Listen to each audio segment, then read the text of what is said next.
Tonight from Pearland Stadium, the Rig in Pearland, Texas, we've got another LSN Football Friday, and this one is going to be a great one as it is a District 22 5A matchup for the district championship between the Manvel Mavericks and the Pearland Oilers. Hi, everybody. Welcome into the broadcast. I'm Lonnie King along with Kim Moore tonight. Jay Darnell along as well in a little while. We're ready to bring this one to you. And Ken, this one really should be a lot of fun. We've got a couple of teams here that are undefeated in district. They're really the dominant teams in this district as well. Yeah, for the district championship out here tonight at the Rig, Pearland and Manvel both 7-1 on the season. A contrast in styles here this evening. Manvel, the Mavericks, they come in, they like to toss the football around, averaging nearly 45 points per game. And you talk about a Pearland team, they like to do it on defense, only giving up 7 points per game. So it's going to be a rubber meets the road matchup here tonight. Yeah, it sure is. Manvel is led by their quarterback, Shane McCarley. These two teams have state championship experience under their belt 2 years ago for Pearland and last year in the 4A title game for the Manvel Mavericks. But Shane McCarley for Manvel, we'll probably be calling his name and talking a lot about what he does tonight. Yeah, McCarley has been phenomenal so far this season. 36 touchdowns, only 7 interceptions. You're looking at the 7 INTs. You may say that's a lot, but it's really not as much as they throw the football around down in Manvel. And they do like to fling it around, of course. Pearland, we saw last week against Pasadena Memorial, they like to grind it out and run you into the ground, and that's basically what they did against those Mavericks last week. Yeah, ball control, that's the recipe for adventure for Pearland as they try to get this victory here tonight. 2 7-1 ball clubs going for the district title. Well, we'll see how it all plays out. Earlier this week, Jeff Power had a chance to talk to both these coaches who do have a lot of big game experience under their belt. Let's check in with Jeff and the coaches. The Pearland Oilers and Manvel Mavericks know a lot about playing in big games. The Oilers won the 2010 Class 5A state championship in football, while Manvel reached the state finals a year ago against Aledo in the Class 4A Division I title game. It's an area where athletes are aplenty. You take a 10-mile radius and you include Pearland, Dawson, and Hightower, and they're in that 10-mile radius. Well, you have, in the last 2 years, you've got a state champion, you got 2 state finalists, and you've got a state semifinalist. So there's a lot of talent in this area. They know each other, they go to the same camps, everything else. So they want to beat each other really bad. And we had a great rivalry with Pearland Dawson. We won 44-21 our last ball game against those guys. Finished that one off right. We'd like to start this one off right against Pearland.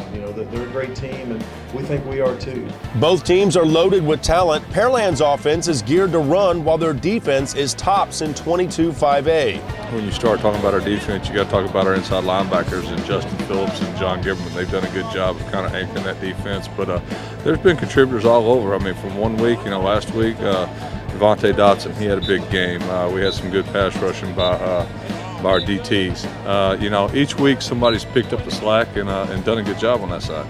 Manvel is explosive offensively, ranked number 1 in district, making this a huge matchup. They're a ground and pound team. They'd like to, play keep away and grind it out on offense. We're kind of the opposite. We like to throw it and we like to score quick and we have great, quick strike capability. They've got a really good defense. Manvel's offense is led by quarterback Shane McCarley, who has over 2,500 yards passing and 36 TDs. I can't tell you all the great things that Shane McCarley brings to the table. He's a special kid. He gets us lined up right. He fixes things that I screw up formation-wise. He really understands the game better than any I've ever seen. I mean, he's just a coach on the field, just a special talent. This should be a great game between two teams who, despite their proximity, have never played each other. I expect to see a lot of great athletes. As like I said, I don't know if anybody can fill a team that's more athletic than they have. I think, if you take the Greater Houston area, they have more D1 commits than I don't know of any other team. They're well coached. We're well coached. I think it'll be a great game between two really good high school football teams. The Pearland Oilers and the Manvel Mavericks next here on Legacy Sports Network. And coming back the opposite way. You know the first thing people say after trying Raising Cane's premium, fresh, never ever frozen chicken fingers? Served with extra long crinkle cut fries, made fresh daily cane sauce? and grilled Texas toast. They say, "Where have you been all my life?" To which our chicken fingers don't reply because, well, chicken fingers can't talk. Raising Cane's, one love.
The color guard takes the flag off the field as the national anthem is done here at the Rig, and we're just about set for some football as Manvel and Pearland about to square off, and these two teams are facing off for the first time.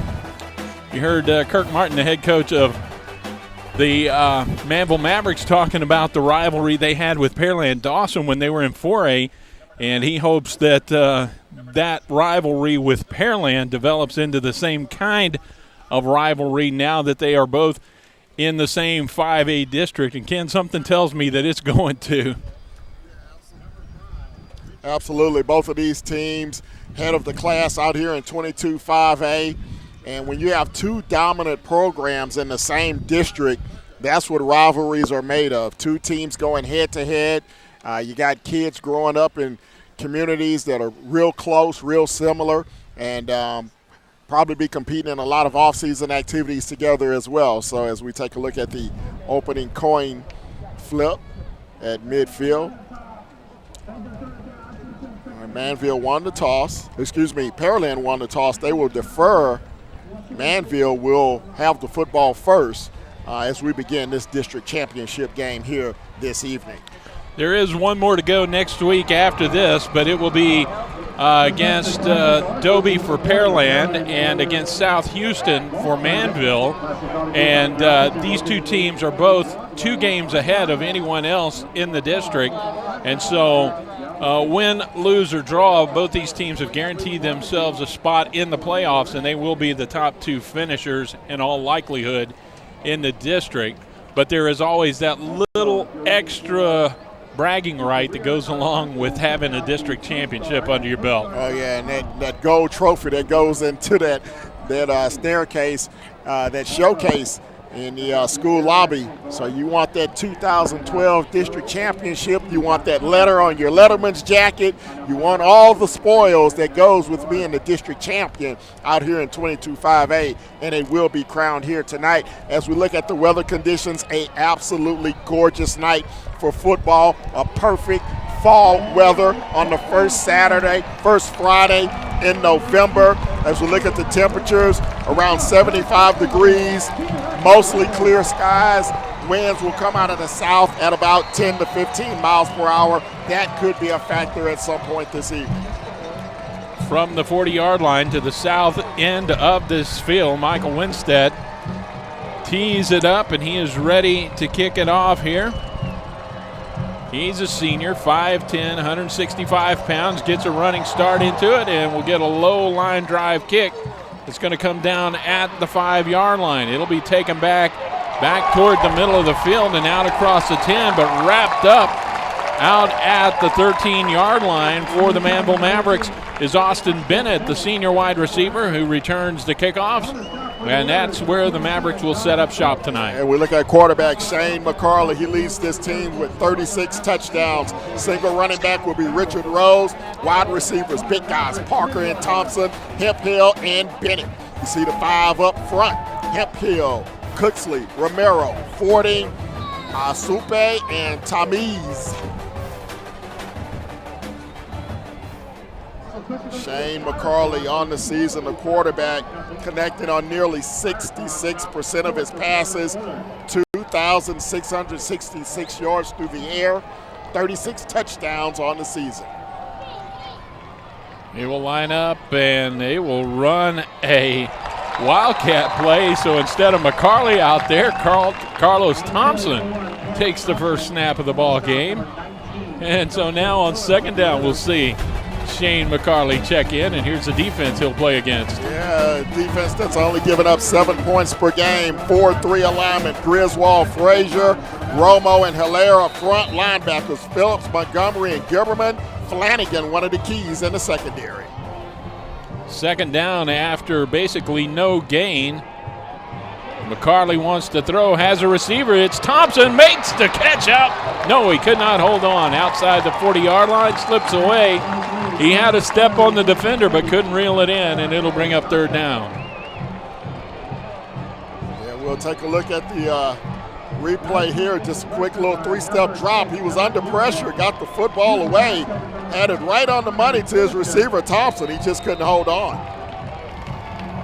Might have turned the head just a split second too soon to reel it in. Now McCarley under pressure. Runs around in the backfield, finds Thompson this time across the middle, has him out across the 30 to the 33-yard line, and that's going to be good enough for a first down. Thompson makes up for the errors of his ways on that first play, helps his quarterback out on the scramble drill, picks up 24 yards on the reception. First down, Mavericks.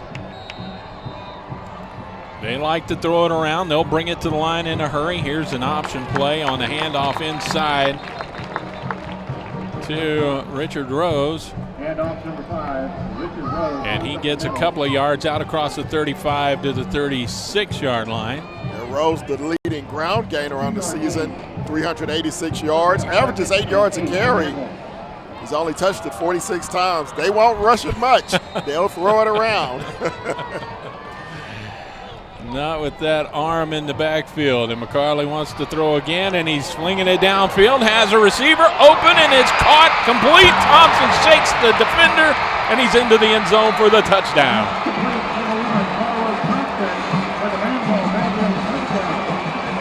64 yards on the pass play to Thompson.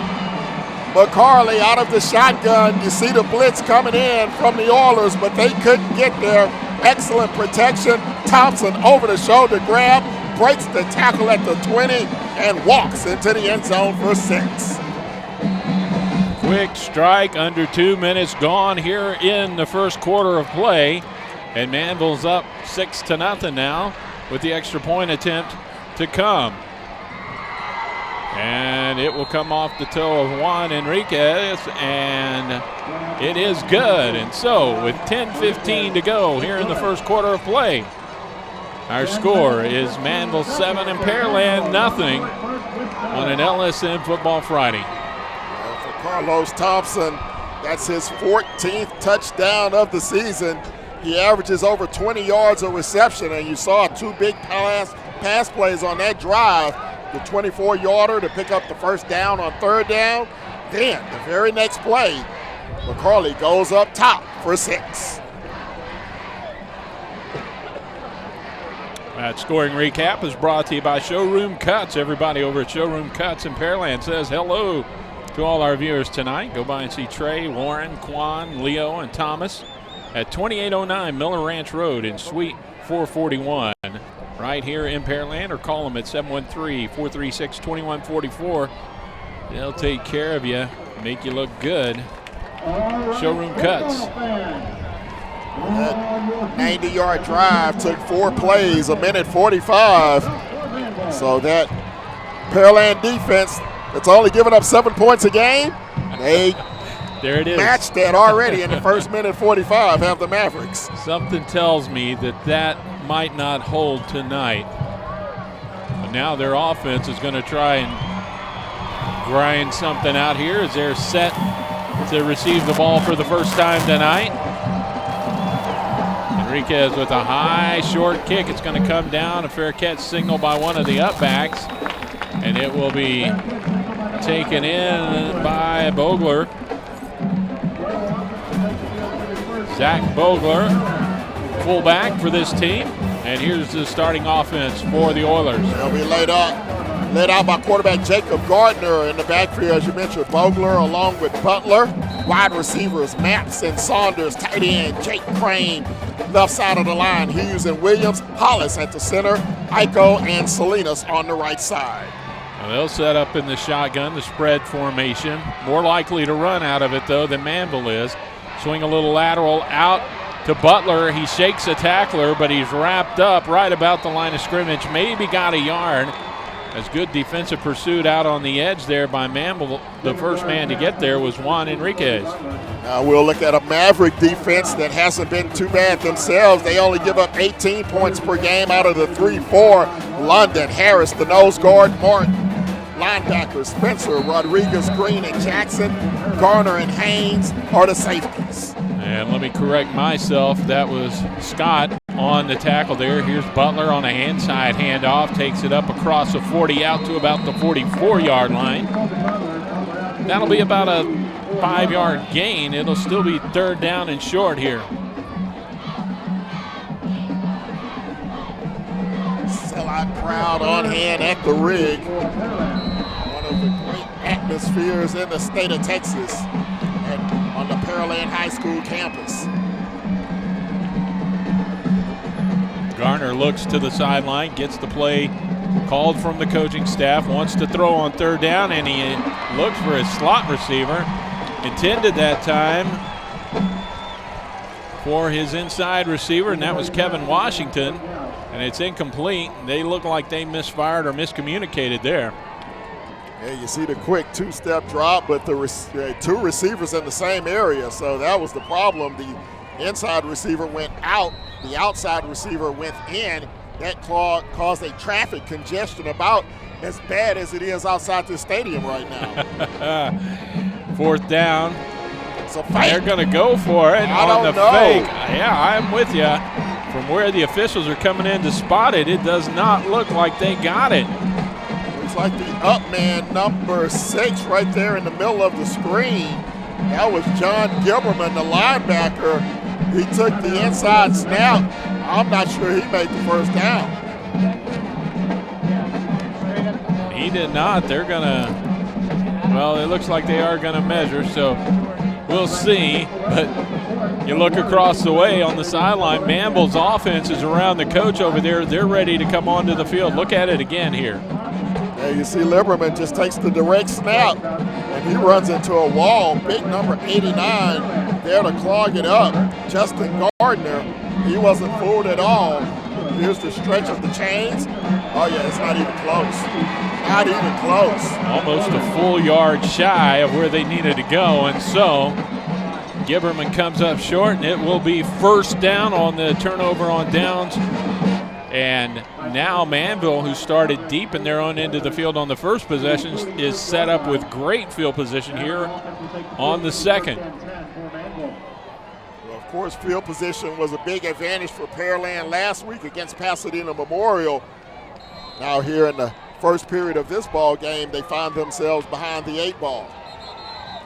Whistle before the snap on first down, and this is going to be a delay of game, I believe. No, a false start.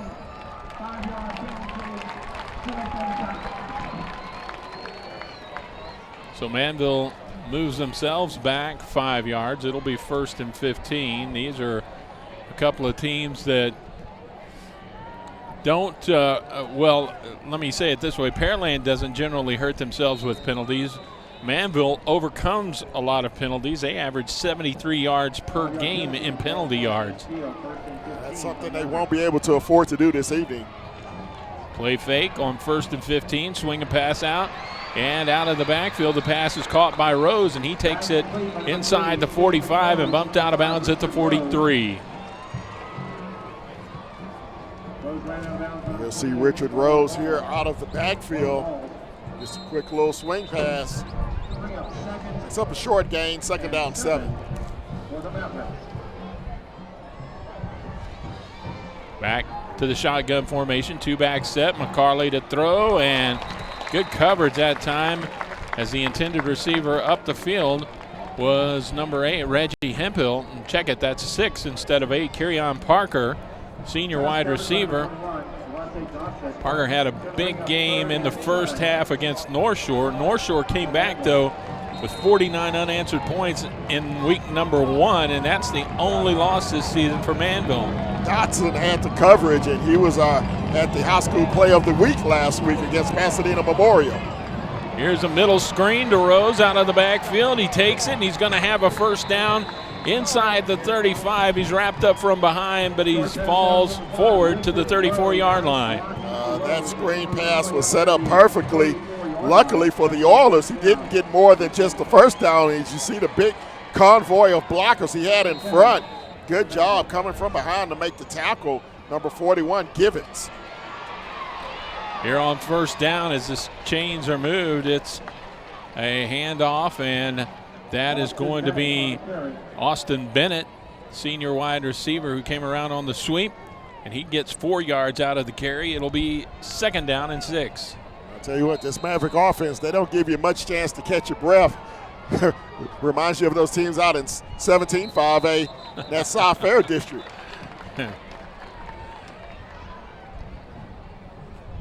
Well, they may get an encounter with one of those teams a couple of rounds in. Another penalty, another 5-yard variety on the false start for Manvel, so that's 10 yards worth of penalties here on this possession. They've already got a touchdown drive under their belts, and we're 4 minutes into this ball game.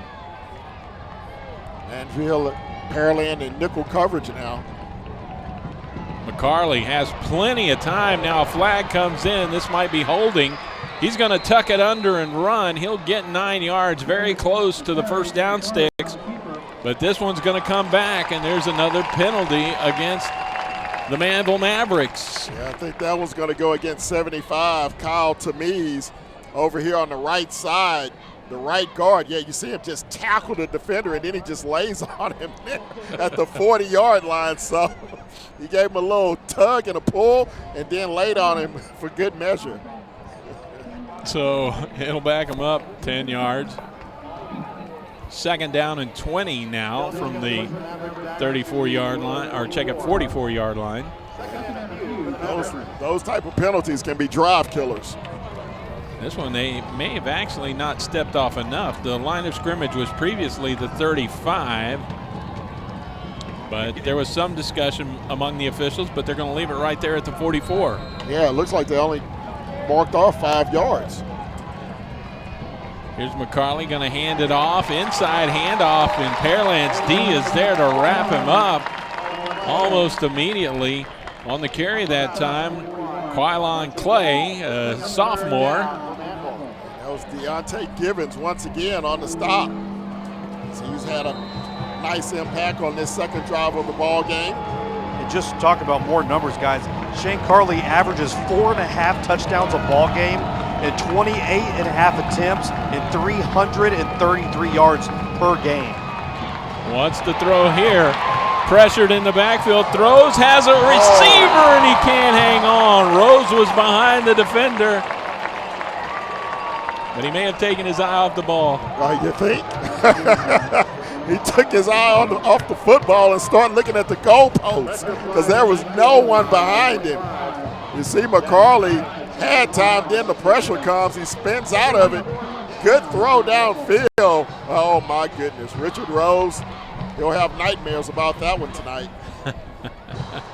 He may not wait. He's probably already started wishing he had that one back. Here's a 4th down punt coming up from the 45-yard line as Manvel cannot move the ball thanks to some penalties on this possession. High kick's going to bounce at the 15, and that's where it will be down. Carlos Thompson on the punt. And the change of possession will give the ball back over to the Oilers now as their defense stops Manvel on that second possession. They kind of stopped themselves with the 2 penalties and the drop pass completion. So Pearland catches a break. After the 28-yard punt, they'll start at 1st and 10 at their own 15. 6:52 to go here, first period. Manvel on top, 7-zip. Line up in the I formation as they come to the line this time.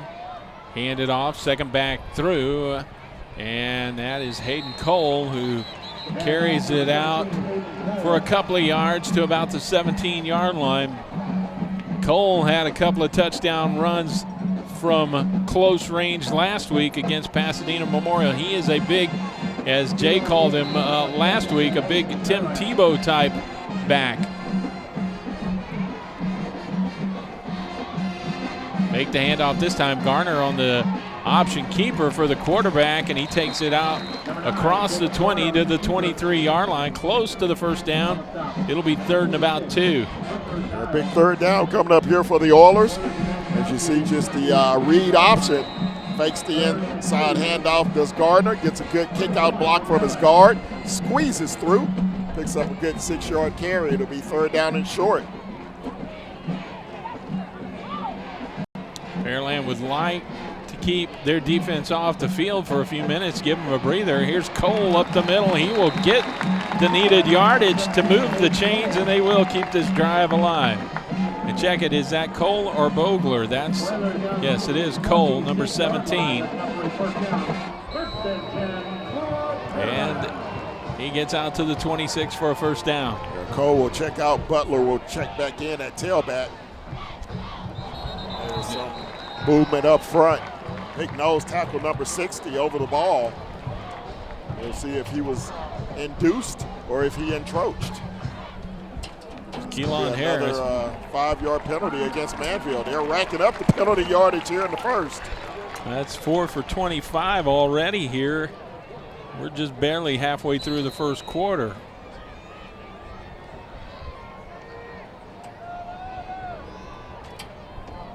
So Garner moves his team up 5 yards to the 31. 1st and 5 from there. They operate from the no huddle, but they're in no hurry as they get to the line of scrimmage. 2 receivers out to the left side of the formation. Single to the right and a tight end that side. He throws to his tight end, and it is completed out across the 35 to about the 37, and that should be enough for another first down. And you know, guys, even though Manvel is a 5A team now, you know, they don't have the depth that most 5A schools have, so you're going to see Pearland just try to pound them and pound them. Plus, that's Pearland's style anyways, and eventually they're hoping in the second half they're going to be able to control that line of scrimmage right there. Yeah, and that's a good point, Jay, because that's really what North Shore did to them in the second half of their game, the only loss for the Mavericks this year. Here's a rush to the outside, and trying to keep it alive and turn the corner was Kevin Washington, but he's bumped out and maybe lost a couple of yards. They're going to spot him out at the 35-yard line. Yeah, he lost a pair on that play as the end-around jet sweep did not work. So it's going to be a 2nd and long. Actually, mark it back to the 34, so a loss of 3. 2nd and 13 near hash mark. 2 receivers set to either side of the field. And everybody will pop up and look to the sideline for the play call. Garner looks over the defense. Throws. Washington almost out there for an interception, but it falls harmlessly to the turf. Intended for Washington again, and it's incomplete. Yeah, Deontay Anderson was coming up in the secondary to make the hit. I think the receiver heard a few footsteps. The almost set up an opportunity for Gary Haynes to come away with a pick. But instead it's 3rd and 13. Garner with time in the pocket, lofts it downfield, has a receiver, it's caught. Washington to the end zone, touchdown. Wow, guys, Garner just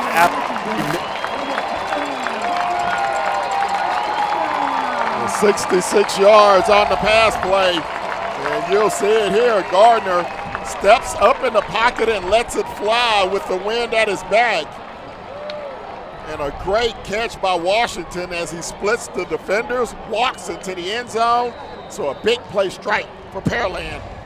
They're an extra point away from tying this ball game up. Winstead on to attempt it. Good snap. Hold is good. The kick is good. And with 4:32 to go in the first quarter, we're all knotted up. 7-7 on an LSN Football Friday. Banking, but better. Shell Federal Credit Union. Perfect credit not required. Shell Federal Credit Union. No matter where you work or live in Harris County, you're welcome here with full service banking. More for you at Shell FCU. Banking, but better. Shell Federal Credit Union.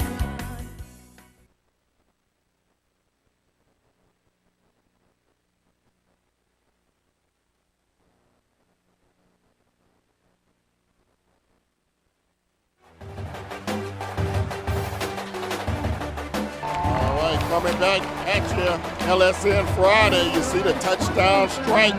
Garner to Washington, 66 yards, caps off a 7-play drive, 85 yards as Pearland matches the 90-yard touchdown drive from Manvel on their first possession. We're knotted at 7, 4:32 to go, first period. Third receiving touchdown of the season for Kevin Washington, and he has tied this game up. Winstead ready to kick it off. This one is a good driving kick that'll go out of the back of the end zone on the fly. So Manvel will come out and set up shop. 1st and 10 at the 25-yard line.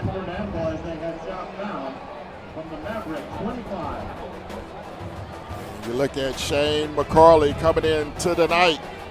37 touchdowns, only rushed for 41 yards, but look at those passing totals, 2,663 on the season. He's a senior, and he's completed nearly 66% of his pass attempts. He leads this Manvel offense that averages nearly 489 yards per game. Just amazing numbers they've put up this season. Wants to throw on first down, and short hops the intended receiver that time, and Austin Bennett was over there and could not come up with it. 2nd down and 10. Yeah, that was one of the rare off-target attempts for McCarley.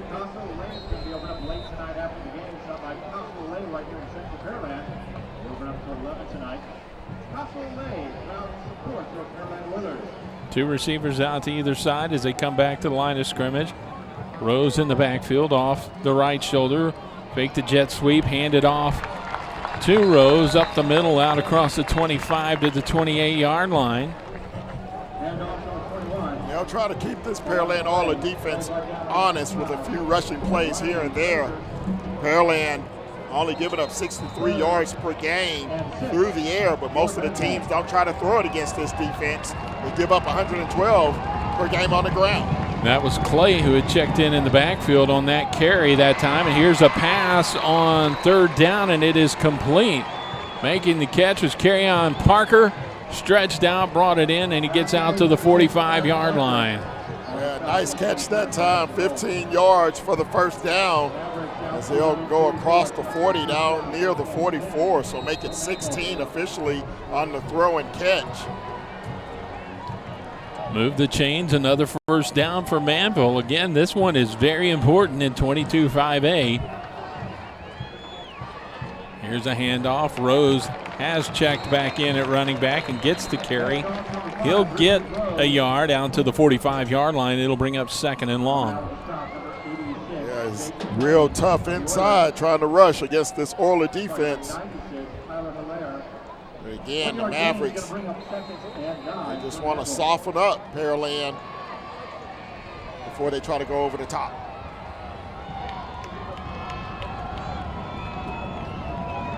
Send Thompson in motion, right to left. McCarley looks his way, throws instead out of the backfield to number 35, and that is Quadre Wilson, the senior receiver who makes the catch inside Pearland territory for another first down. Yeah, and this was a great timing route this time. You see McCarley put it on the money. He threw that pass before the receiver broke his route. Good catch on the sideline, 16 yards, another first down for the Mavs. Now here's the keeper by McCarley, just takes it straight up the gut, bounces off a would-be tackler. Inside the 20, he's going to be run out of bounds over by Jay at about the 17-yard line. Well, you see McCarley doing his own Tim Tebow impersonation on this one, just a quarterback keeper up the middle. And watch him just run over the defender here at the 30-yard line. Hello, goodbye. I had a shot, guys. To the side. I had a clean shot. I could have taken it. Yeah, we saw you backing up. You look like you're backpedaling on the replay there. No, I'm a big boy. I'm not going to backpedal. We got a timeout on the field. Let's take it with them on an LSN Football Friday.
Back at the rig in Pearland, 2:44 to go in the first quarter of play, and got a timeout on the field, a personnel timeout, an injured player, and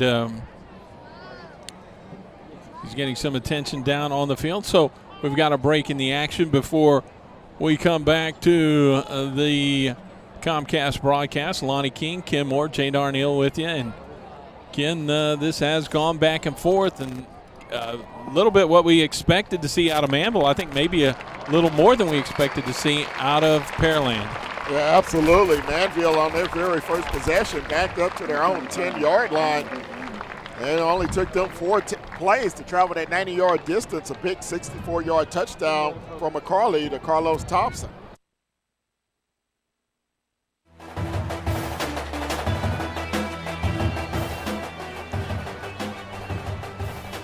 Back at the rig, 2:44 to go in the first quarter of play, and injury timeout on the field, and Pearland Oilers help to the sideline. He gets a great hand here from the crowd, especially down below us here as we're on the home side of the stadium, and the Oiler fans representing very well tonight. Yeah, Brandon Bosalina is the shaken up Oiler. He'll get some attention on the sideline, and now back to live action, 7-7 tie.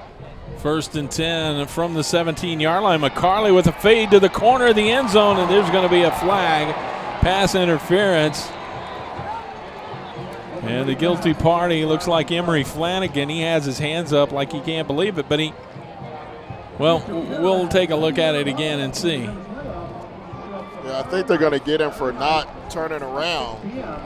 Oh, they're going to call it on the offensive receiver. Well, now, let's take a look at the top of the screen. You see just a little post corner route, and the receiver, a slight little push off there at the end of the play as they catch Austin Bennett with his hands in the cookie jar. I don't think it was a lot to warrant a flag, but nevertheless, it's going to be 10 yards or 15 yards, excuse me, against the Mavericks. So they'll be backed up outside their own 30. So they're already up near the 50-yard mark in penalties tonight. Here's a pass intended for Wilson out on the edge, and he couldn't hang on to that one. It looked like it went right through his hands, and it's incomplete. Yeah, so a couple of drops out here so far for the Mavericks here in the first period. Wilson dropped that one. We saw Richard Rose drop a big first down pass play earlier in the period. They could have led to a touchdown, so now it'll be 2nd down and 25. They need to go all the way inside the 8 for a first. McCarley pressured, wants to throw a backside screen, and Bennett was the intended receiver, but he could not reach up and reel it in, and it's now going to be a 3rd down. Great job on the backside. You see the 4-man rush, but a good job on the backside. Jacoby Lewis over there along with Flanagan disrupting the play. So now a 3rd and long for the Mavericks as the Oiler faithful come to their feet. Manvel needs to get down to the 7-yard line. McCarley pressured, flushed out of the pocket, still with the play alive, has to throw down the field. Thompson, and he's going to be interfered with, and they will get an automatic 1st down out of this. Yeah, no question about that one. That was clear as day, pass interference. I don't know what the coach is arguing about. That was blatantly obvious. Yeah, Marlon Walls was the defender. You see the pressure against McCarley, showing great athleticism just to get the football away, and you can see the defender, Marlon Walls. I mean, he looked like a drunken soldier out there on that one as he just tumbled into the receiver. So they'll get the 15 yards back. Will Manvel will start all over. Fresh set of downs, 1st and 10 at the 17. It's where we were about 2 minutes ago.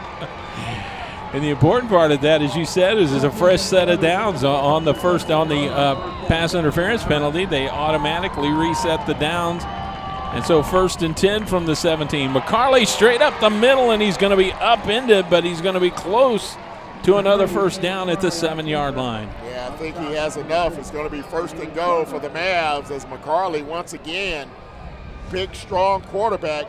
Nothing mysterious about this play. He just runs it right up the gut. He's chopped down in the secondary. Coming up to make the stop was Walls, but not before McCarley picks up a 1st and goal. This time he wants to throw, and the pocket collapses, and he is going to be wrapped up and dropped at the line of scrimmage. If he got back to it, Jake Crane got in there. No, check it, that's 96, not 86. Tyler Hilaire, the big defensive end, got in there and dropped him back outside the 7 at the 9-yard line, a couple of yards lost. That'll be the first sack of the ball game for this Oiler defense as we go under a minute and a half in the first period. Manvel knocking at the door, looking to retake the lead. Here's an option pitch. It's bobbled and it's on the turf. Pearland's got it picked up and back the other way. Still on his feet with the football is number 55, Ronnie Frazier. He's got a wall of blockers, and he's going to take it into the end zone. Touchdown, Pearland. Flags down, though, back up around the 35-yard line, so we'll see what this is about. Ronnie Frazier, the sophomore defensive lineman. You see the option play here. Good pitch. Running back just puts it on the turf. Frazier picks it up, and he has a convoy down the near sideline. We'll see if we can pick up any illegal blocks anywhere. I don't see any in our picture as he takes it to the house, but flags back around the 34-yard line of Manvel, and we'll see what the penalty is. And you know, realistically, defensively, Pearland royally messed that play up. You had 3 defenders all converged on the quarterback. McCarley pitched it beautifully to the tailback there. He just couldn't hold on to the football. If he did, no way anybody was going to get to him. Nobody had an angle since they all crashed inside. They got lucky right there. They're going to wind up with a football. Looks like the score's going to be wiped out. Or maybe not. Maybe this is a post-play foul.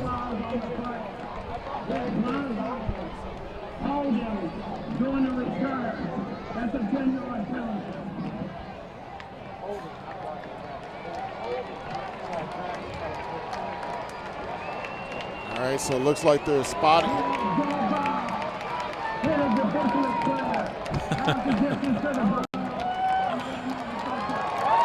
right, so let's check this out. We have a holding penalty against Pearland on the return. That penalty occurred at the 11-yard line. They moved it back 10 yards to the 21. Then we had a post-play personal foul against Manvel. So that moved it half the distance back down inside the 10. So net result is going to be 1st and goal. Kirk Martin, the head coach of Manvel, is all the way out at the hash mark. He's not going to be satisfied very easily or quickly, it looks like here. And he will get an up-close and personal explanation here. I think it looks like he may be asking the same thing that I'm thinking, and that's why are the flags back at the 35-yard line if the holding penalty was stepped off from the 11, but that may have been where the personal foul occurred on Manvel. It could be. And yeah, you got the coach all the way out at the hash mark. Now, that's another problem. This isn't baseball. Get back to the sideline, coach. He's being escorted now. Yeah, as a coach, you know, sometimes you got to get out there to be seen. Otherwise, those officials won't come talk to you. You got to make yourself get out there, and then when they come over to tell you to get back, that's when you talk to them. Well, he made his case, and it does not look like it's going to have any impact, though, on where this ball is going to be set up. Still tied at 7-7, just under a minute to go here in the first quarter of play. But we had a little excitement, a big turnover, and here's a handoff straight up the gut. And that's Cole who makes the carry down inside the 10 to about the 7-yard line. Well, the first big break of the ball game goes to the Oilers. We'll see if they can take advantage.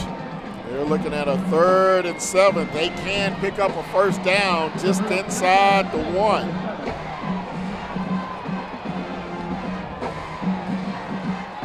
Motion to the near side, handed off to Cole up the gut. He's into the end zone.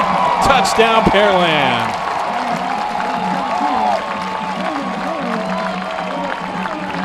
Lowered the shoulder, took it in. You see they fake the jet sweep, and Cole off right tackle. He didn't see a defender until he got to the goal line, and he tumbles across. The Oilers take advantage of the miscue by Manvel, and now they lead it by 6 with 18 seconds to go here in the first. 13-7, Winstead on to attempt the extra point. Good snap, good hold, good kick. And it's now 14-7 with 18 seconds left here in the first quarter of play. Pearland has gone on top after the big turnover. Frazier with the big fumble recovery and return. And in spite of the penalties that cost Frazier a little stat sheet glory, Pearland goes ahead and puts it across anyway. A two-play, 11-yard drive after the fumble recovery. Took 31 seconds off the clock. Manvel came out looking good. They struck first, but they've had a lot of penalties here in this first period. 5 to be exact. And also a couple of drop passes and the fumble. So Manvel really killing themselves here in the first period as they trail it now by 7 points. You're right. I think the biggest part, Ken, is, like you said, drop balls. And at least one of those would have gone for an easy touchdown right there, and the other ones were big plays also that they dropped. So they've got to start catching the football, and then, of course, their lightning strike offense, they can get right back in it. Absolutely. Here's the bad news if you're a Manvel fan, though. Pearland in the first quarter of games this year has given up 22 points to their opponents. Coming into this one tonight, now 29 points in the first quarter. But they clamped down after that. Only 21 points the rest of the season in quarters 2, 3, and 4. Short kick by Winstead. It's on the floor and still loose, and this is going to be recovered by Pearland. It's all going the Oilers' way right now as the Mavericks fail to recover their own kick. And the Oilers come up with it. And now there's another discussion on the field. Tony Heath, the head coach Referee's of the Oilers, had just about enough he's had just about enough of everybody running onto the field to play. It's going to be first down Pearland. What's the old saying? It's always the second coach out to the hash mark that pays the price. Let's see if we can see who comes up with the recovery. It's going to be number 21, Dotson.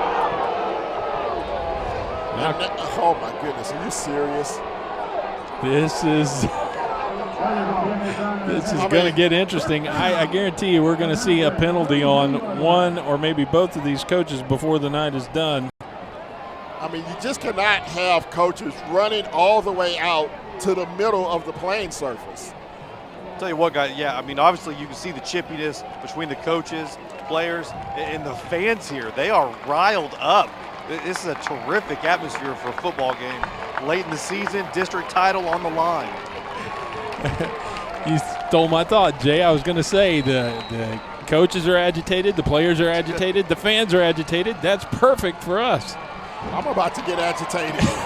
Here's a handoff, and it's Vogler, or check it, it's Cole again, the big running back who just scored a touchdown, and he takes it down to about the 25-yard line where he's bumped out of bounds after a 7-8-yard gain. Well, Manvel, they're going to have to regain their composure.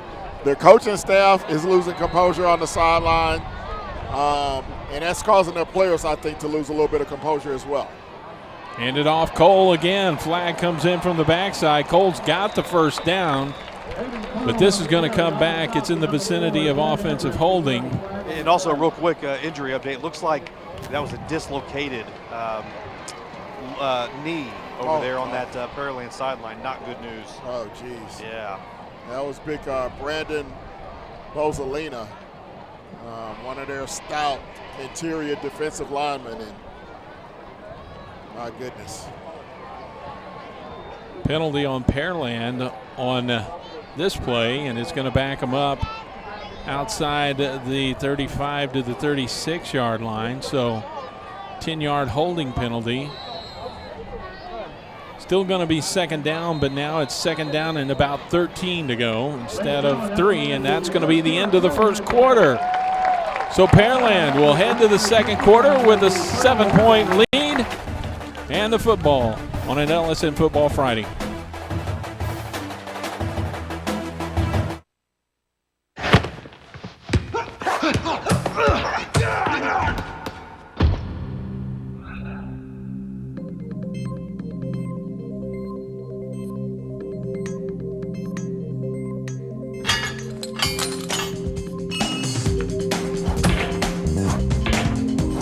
If safety is your goal, Fabinco is your gate.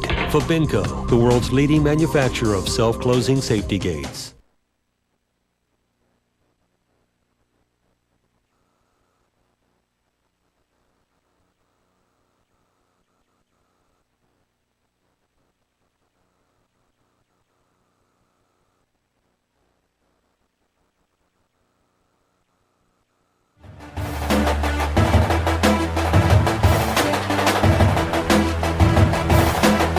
Oilers outscored their opponents 89-22 in the first quarter coming into this one tonight, and they outscore Manvel 14-7 here, and so that dominance will continue on into the final week of the regular season next week.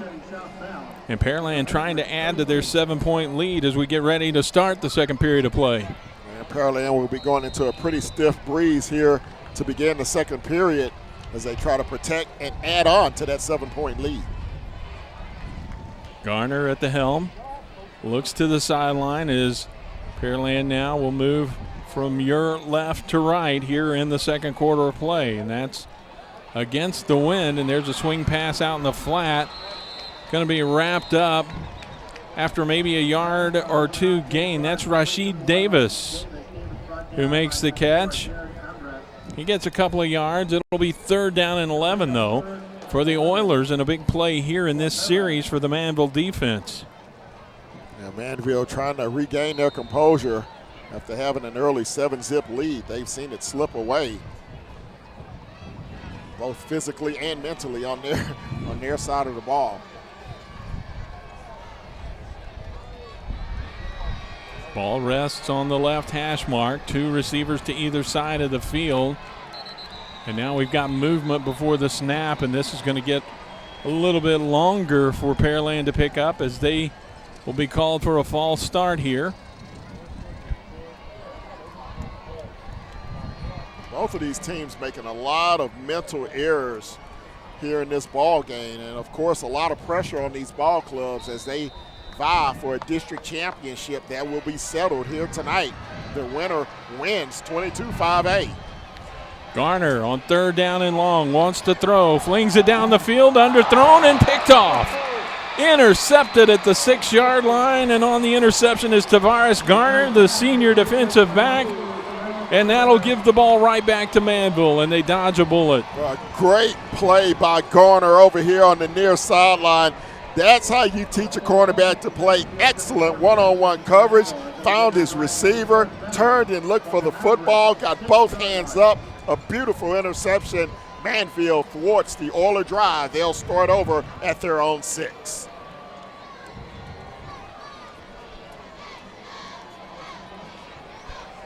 Kind of big plays that Pearland is known for. We saw them with 3 picks last week against Pasadena Memorial. But the Manvel defense as well has been very good at taking the football away this year. They have forced 25 turnovers coming into this one tonight. Now that is number 26 that the Mavericks defense has forced, and they set up their offense with a 1st and 10 deep in their own end of the field, but still down by only 7. McCarley, inside handoff, and this is number 21, Kylon Clay, who carries it out across the 10 to the 15-yard line, and that's good enough for a 1st down as they give him the 16. Yeah, Clay on the season averaging 6.5 yards per carry. He's only carried it 14 times for 89 yards, but he has 3 touchdowns on the ground so far. Stack the offset eye to the right side of the formation. Play fake, throw into the slot. It's Thompson, makes the catch. Bounces off the first tackle. He's out across the 35 to the 39-yard line, and that's another 1st down for the Manvel Mavericks. Watch it again, just a little play action, quick 2-step drop. Good catch and run after the catch by Thompson as he pushes it out near the 40-yard line. 23 yards on the pass play. Clock rolls down to the 10-minute mark here in the second quarter. McCarley pump fake. Now he has to throw it away. Just got it off before he was hit by Tyler Hilaire from the backside, but he avoided the sack, and it'll bring up 2nd and 10. Yeah, good job by the left defensive end to get his hands up to disrupt the pattern, force McCauley to bring it back down, then he just had to throw it away.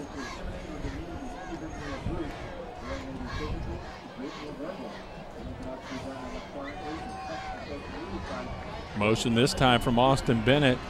Fake the sweep, hand it off to Clay up the middle, and a big hole opens up. He's across midfield and down at the 47-yard line of Pearland. That's another 14-yard burst up the middle. Now the Mavericks starting to find some running room inside against this Pearland Oiler defense. You see the motion inside, the pulling guard. He didn't even have anyone to block. Tailback takes it up the gut. Clay with a big gainer and another first down. 1st and 10 at the 47. Here comes the pressure. McCarley pump fake, throws down the field and overthrows his intended receiver. It's Austin Bennett again. He is, as you can tell, a favorite target of McCarley, but just could not connect that time. Yeah, Bennett, one of the big play receivers on this team, averages over 15 yards per reception, has 5 touchdowns on the season.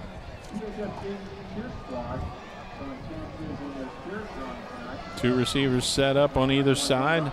Ball in between the hash marks, closer to the right hash mark though. And McCarley, backside throw, and intended for Hemphill that time, and it's overthrown. That was Reggie Hemphill. And Reggie Hemphill is just a freshman. Could not hang on there, and it brings up 3rd down. Yeah, he wouldn't have had much running room even if he had brought that one in. So now, big 3rd down coming up for this Oiler defense. He's only a freshman, guys, but in a minute we'll have to give you his receiving stats. 5 receivers in the formation. Empty backfield for McCarley. No doubt about what's going to happen here, and he throws across the middle, has Thompson. It's complete, and it's good enough for a first down. A flag comes in at the end of the play. And going back to Hemphill, I believe he has 5 catches, 250 yards, and 5 touchdowns. It's not a bad average. He only wants it if it's going to the end zone. That's right. 14 yards on the reception. As you see, 5 receivers in the pattern. McCauley, all kinds of time, delivers it across the middle. And then there's going to be a face mask after the play, or during the play. That's going to tack on another 15. So all of a sudden, Manvel now in the red zone, 1st and 10 at the 18. Yeah, it looked like it was an inadvertent grab of the face mask, but nonetheless, it'll set him up deep in Pearland territory. McCarley still has a football, throws, and had Thompson open up right around the 5-yard line, but couldn't hang on to it. Incomplete. Another drop. See Pearland here just coming with a 4-man rush. Picked up well by the Manvel offensive front. Giving the quarterback all kinds of time. Rolls to his right, has his receiver a little bit high, but Thompson has to come down with that one.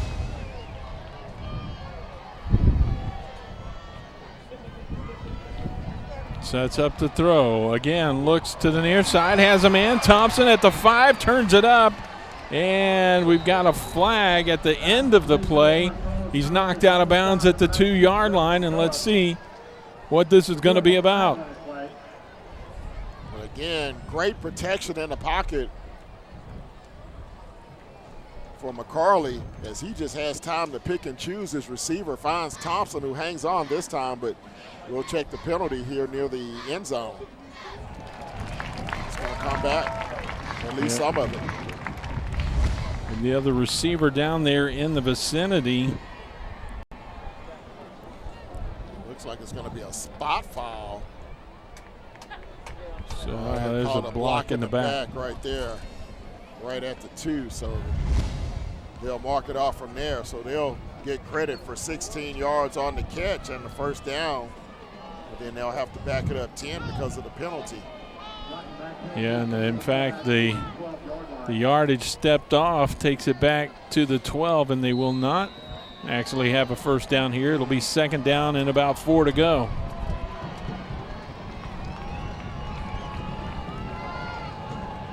McCarley again. This time he's going to tuck it under. He's got a lane inside the 5, heads to the pylon, and out of bounds at the 1. Well, excellent read that time by McCarley as Pearland came with the blitz. Watch the blitz from the top side of the screen. McCarley reads it perfectly, and he'll just take off towards the pylon. It's going to be 1st and goal for Manvel as he's pushed out of bounds. John Gibberman got over there to bump him out of bounds and save, at least for the moment, a touchdown. But it's 1st and goal from the 1-yard line. From the shotgun, handed off and hit in the backfield. Right as he gets the handoff is Clay. I think that was Frazier with the big hit. Nice defensive play by number 55, Ronnie Frazier. It was Ronnie Frazier. Read it perfectly, and it's a yard loss. Back to the 2, so it's 2nd and goal. Go under 8:40, 2nd period. Pearland trying to protect a 7-point lead, but Manvel knocking at the door. McCarley with his running back. Clay off his left shoulder. Now on the delay, he's going to try and keep it, and he's going to be wrapped up. Tyler Hilaire again in the middle of the play, makes a stop back at the 5-yard line. That was a very slow developing play that time. McCarley just kind of took a step back, tried to find a hole, and there was none to be given. Now it's going to be 3rd and goal all the way back at the 6, and it looks like Manvel is going to take a timeout to think about it. Yeah, Kirk Martin wants to talk it over with his team as this is an important possession here, this deep into the red zone. So a timeout on the field with just under 8 minutes to go. We'll keep it here at Legacy Sports Network. Bringing to you the Friday night football action. You can follow us on Twitter at Legacy Sports. And you can follow myself, Ken Moore, at K Moore Sports. And Big Daddy. Hey, guy, I was wondering, could one of y'all possibly get my car back up to the north side? I think I'm just going to ride in the chopper back home to avoid all the traffic here. Yeah, I understand there's a chopper that came from pretty close to where you reside. Get to the chopper, as Arnold would say. Yeah, I think it was a Texas A&M assistant coach, the Houston recruiting coordinator for the area. I do not know his name, but he's all decked out in A&M gear. Landing on the baseball field over there in the chopper, and watching some very talented football players here. There's a couple that have been given offers on the Manvel side. And there's plenty of talent for him to see here tonight. Yes, we're going to have a burnt orange chopper flying in the second half for equal time. Here's McCarley on 3rd down, fade to the corner. Thompson with the catch and a touchdown. And check it, that's not Thompson, that's Parker. Kerryon Parker with the catch for the score. Kerryon Parker is another one of those Maverick big play receivers. That'll be his 10th touchdown of the season, and you see just a one-on-one in the corner of the end zone, and you say, my guy can out-jump your guy, and Parker does the trick. Cuts the lead to 1 for the moment, 14-13. With the extra point attempt to come, Juan Enriquez gets the kick away, and it is good. And so with 7:56 to go here in the first half, there's an offsides on the extra point. That'll be negated, and it's tied up at 14-14.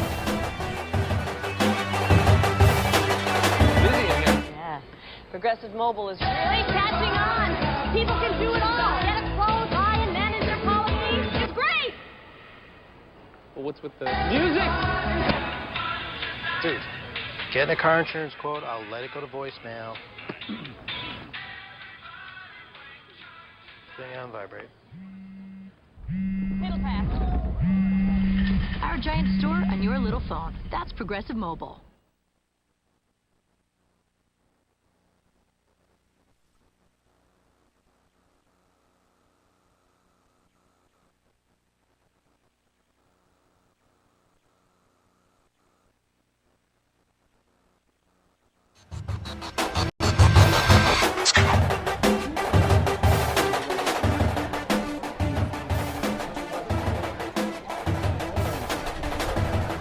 Manvel Mavericks get a big turnover deep in their own end of the field. An interception picked off by number 2, Tavares Garner, and that starts a drive down the field by their offense. It winds up in a touchdown pass from Shane McCarley to Kerryon Parker, and it's tied this game up at 14 apiece. Yeah, Lonnie, a 12-play, 94-yard drive.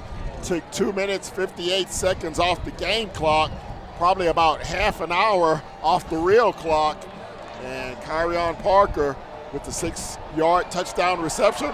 We're tied at 14 at the rig. Another high, short kick. This one's going to hit the turf again, and it's loose on the ground. It's still free. And let's see who's got it. The officials are going to get into the pile. But another football that's hit the floor, and we'll see. Manvel thinks they've got it. And this is not going to be easily broken up. The back judge just signaled it's Manvel football, and we've got flags coming in all over the place. Pearland comes out of the pile with it. It was recovered by Rasheed Davis. He won the war at the bottom of the pile. And here comes the coaching staff of Manvel once again to the sidelines. Well, and you might understand his frustration because I don't know if we've still got it, but the back judge clearly signaled the football was going in the direction of the Manvel Mavericks. Again, both of these teams having problems on these pooch kicks. And you see Pearland originally had the football. They lost it, and then that's just a mad scrum. It's no telling what's going on at the bottom of that pile. Nevertheless, Rasheed Davis comes out with it. Now watch the back judge come up here as the pile starts to move here. Yeah, you see the back judge with a B on his jersey, and he doesn't know what's going on. He came from 15 yards away. I mean, and now it's going to be a personal foul, I believe, against the Mavericks. So that's going to push it out across the 20. So Pearland will take over 1st and 10. Woo! Well, we're not even to halftime, and Manvel's already up to their average in penalty yards for the evening, right up near 70 yards in penalties so far. Here's Garner on the option keeper, and he is going to be wrapped up.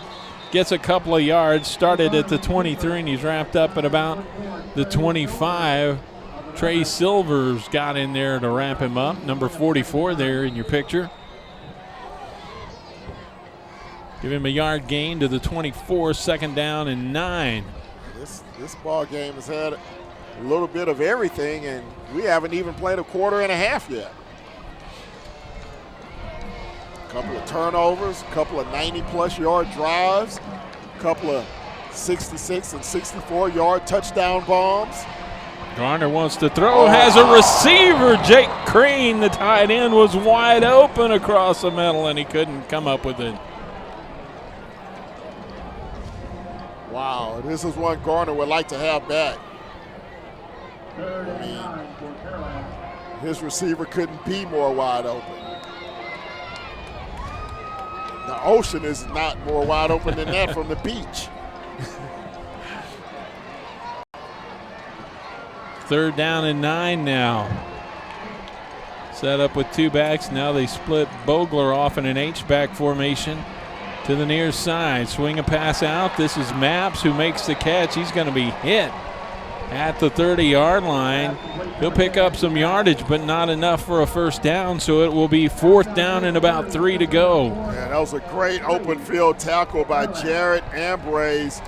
Just a little throwback here to the receiver coming on the inside screen. Looks like he's going to have plenty of yardage, but he gets chopped down by Ambrose.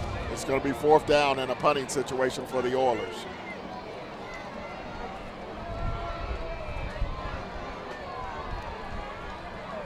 Twin safeties, and now Winstead will get the kick away. This one is a rugby-style kick that is angled off the side of his foot, and it takes a sideways bounce at the 46. So Carlos Thompson and Austin Bennett, the 2 deep safeties, will not even get a chance to touch it, but Manvel sets up in good field position. I think it actually hit the foot of Garner and bounced out of bounds, but nevertheless, Manvel will take over with good field position with 6:21 to go here in the second period. At their own 46-yard line, 14-14's our score. Mavericks come straight to the line of scrimmage. McCarley lines up in the shotgun. Wilson shows motion on the jet sweep. They fake the handoff to him and hand it instead on the inside handoff to Clay. He'll be wrapped up and lost actually a couple of yards back to the 44-yard line. 2nd and 12 to come. Manvel on their last drive took it 94 yards against this Oiler defense, so they're doing something a lot of teams haven't done this year. Put points up against Pearland. 2 receivers set to either side. Single back off the right shoulder. Pump fake for McCarley. Throws out, has a receiver, and slips by the man. That's Austin Bennett. And he gets out across midfield and down at the 45, maybe the 44. Going to be real close to the sticks, and we'll see if he's got enough for a first down. Well, Manvel picking up the yak. That's yards after catch. You see an excellent one-on-one move out there on the outside by Bennett as he picks up close to a first down, and I think he'll have it. Yeah, that was a great job by quarterback Shane McCarley. With the pump fake, he was trying to go deep, saw that the safety wasn't moving. He stayed with it, so he just dumped it off short and let his playmaker make a play in open space. Great job. Devontae Dawson, the junior defensive back, made the stop, knocked him out of bounds, but not before he did move the chains. And here's a handoff on first down. Clay takes it down to about the 40-yard line. A little quick inside handoff that time. Quick hitter up the middle, picks up some nice yardage on first down, be 2nd and 6.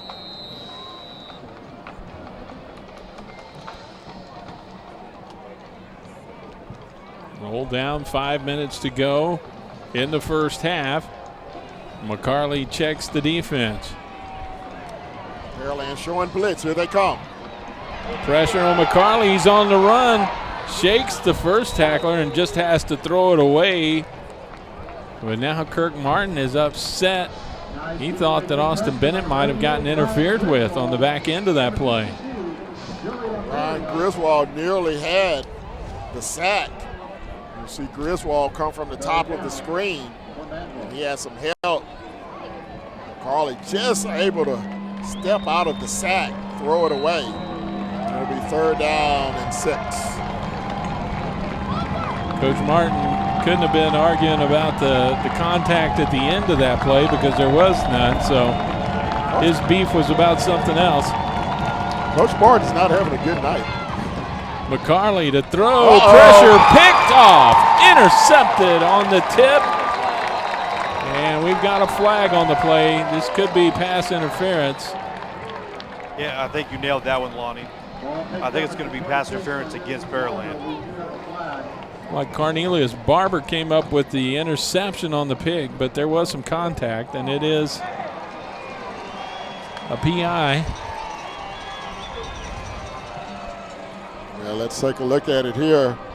It's a quick pass play across the middle, and yeah, over the back. Looks like it was the linebacker. Couldn't quite make out that number 19, possibly. Justin Phillips, the linebacker. They'll step it off. It'll be a spot foul to the 36 of Pearland. So the chains will move with 4:37 to go.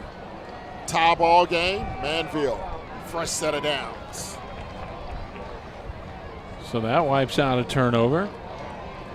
McCarley set to throw, pressured again, flushed out to his right, throws on the run, has a man, and it's incomplete. Out of bounds was Austin Bennett. Now we hear the Manvel fans reacting to that call across the way. And 5-man rush again by the Oilers as they try to get to McCarley. But again, he's able to sidestep the pressure, get rid of the football.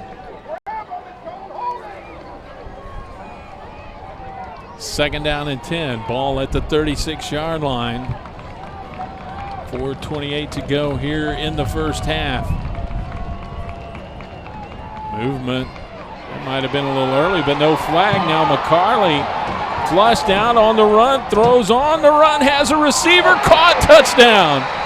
Wilson into the end zone for the score.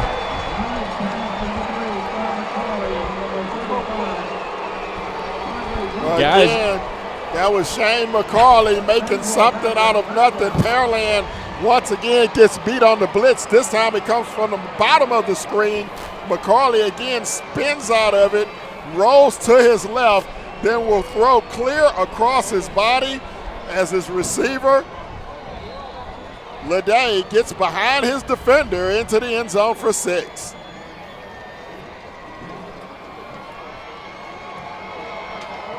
Or excuse me, Wilson, I'm sorry. Yeah, it was Quandre Wilson, and he's given them the lead back, and Enriquez adds the extra point, and it is good with 4:18 to go here in the first half. Manvel now retakes the lead, 21-14 on an LSM Football Friday. Footage was captured at a local grocery store. This man just took money from his bank that wasn't in his account. Did you catch it? Let's see that again. There, he just got 10 cents back for every $10 or more purchase on his debit card, with cashback counts checking from Community Bank. Imagine a bank that actually pays you to use your debit card.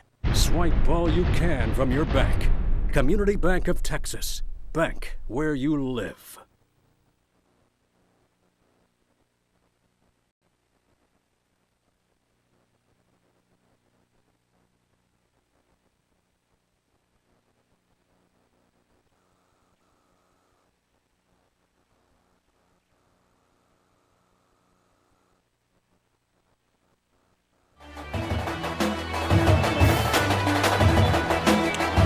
Back at the rig as Manvel gets ready to kick it off after they have taken the lead. 14 unanswered points by the Mavericks here in the second period.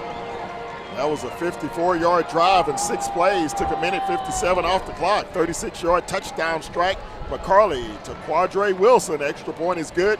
Mavs back on top, 21-14. Enriquez, if history is an indicator, is going to kick it high and short, and this one does come down actually at about the 20-yard line, fielded on the fly and still on his feet out across the 35-yard line. On the return that time is Dotson, and that will be 1st and 10 at the 36 for Pearland. Well, guys, is it just me, or does Shane McCarley just have that look of a quarterback? He definitely has a tremendous pocket presence. He knows when to step up in the pocket, knows when to escape, knows when to pull the football down and run. He's been tremendous here in the first half for the Mavericks, keeping them in this ball game. And now Garner trying to come up with the answer, sends receiver in motion, handed off on the inside, handoff to Cole. Hayden Cole out across the 40 to the 45-yard line, 9 yards on the carry, and very close to another first down. Talk about this Manvel defense. They've had a lot of opportunity to rest in this ball game, something most defenses don't have the luxury of against Pearland, because the Pearland defense keeps their offense on the field so much. Not so much here tonight. Here's a handoff to Cole, up the gut again, and he's hard charging forward out to midfield. That's good enough for a first down as he slides over into Manvel territory to the 49. Another strong 7-yard run up the middle is now Pearland trying to get some rest for their defense as they'll try to grind it out here to end this first half. They trail by 7 as we go under 3.5 minutes to go. Vogler sets up, offset to the left side, fake the handoff, Garner on the keeper, and he is going to be stacked up in the middle of the line. Defense was keying on the quarterback that time, and he is dropped right at the 49-yard line, and that will be no gain, 2nd and 10 to come. Yeah, Coda Martin, defensive end, coming down to make the play, big number 91, as you look at Garner's passing stats on the season. 59 of 102, 717 yards. Vogler now again offsets to the left side. Here's a little pass out in the flat to Davis. Slips a tackle, still on his feet. Down to about the 46-yard line. A lot of hard work. That's going to be about a 3-yard gain, though, and it'll bring up 3rd down and about 7 to go. Yeah, but a great job by him just to get what he could out of that play. Did Rasheed Davis. Looked like it was going to be a loss of about 1 or 2. He's able to turn it into some positive yardage. Sets up a 3rd down and 6. Davis, a transfer from Louisiana before the school year began. And he's turned into a key contributor on this offense for Pearland this year. Manvel jumps, but they get back. Skarner looks to the sideline for the play call. Under 10 on the play clock. 3 receivers out to the right side of the formation, and that's the wide side of the field. Garner looking that direction, now throws back across the middle. Underthrown and behind Davis, his intended receiver, and it's incomplete. Yeah, Garner that time feeling the pressure. He was getting some heat from big number 60, Keelan Harris. And that forced him to make an inaccurate throw. So now it looks like Pearland may go for it here, 4th down, and now they're going to bring out the special teams unit. I thought about it with under 2 minutes to go, and that's probably a testament to how they feel about Manvel's quick strike offensive capabilities. They'll punt it away and force him to go the length of the field here. Carlos Thompson back deep, standing at his 12. Low snap back, and this one is going to bounce and roll by the deep back, and it'll roll into the end zone. I think there was is there a timeout taken? Or did his knee hit the ground? Yeah, that's what they're going to say. His knee did hit the ground. Oh, my goodness. What a break for Manvel. I don't know if we have a replay of that, but let's take a look here. He went down. It was a low snap, and his knee's on the ground, and that's the end of the play. Wow.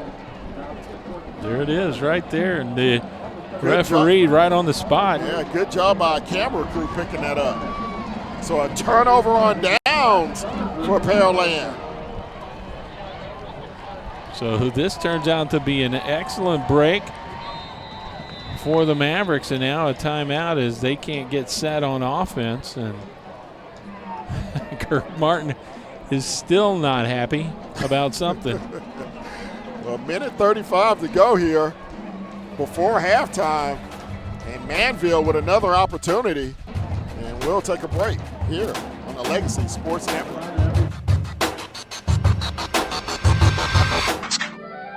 Get the 20-piece McNuggets. What? That lovely girl that caught your eye? The 20-piece McNuggets are only $4.99 on the extra value menu. You offer to share them. A conversation begins. That's pretty smart. I've been around. 20-piece chicken McNuggets. Just $4.99. Only on McDonald's extra value menu. The simple joy of being extra smart.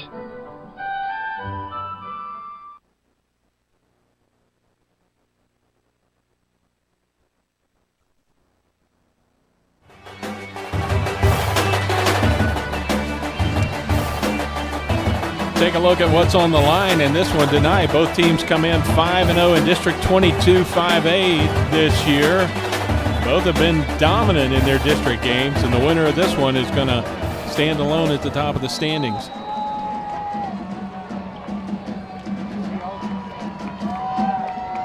First and 10 for the Mavericks. McCarley had time, now flushed out, throws, and Parker tried to reach up and bring it in. He could not extend that arm long enough to get a grab and bring it down.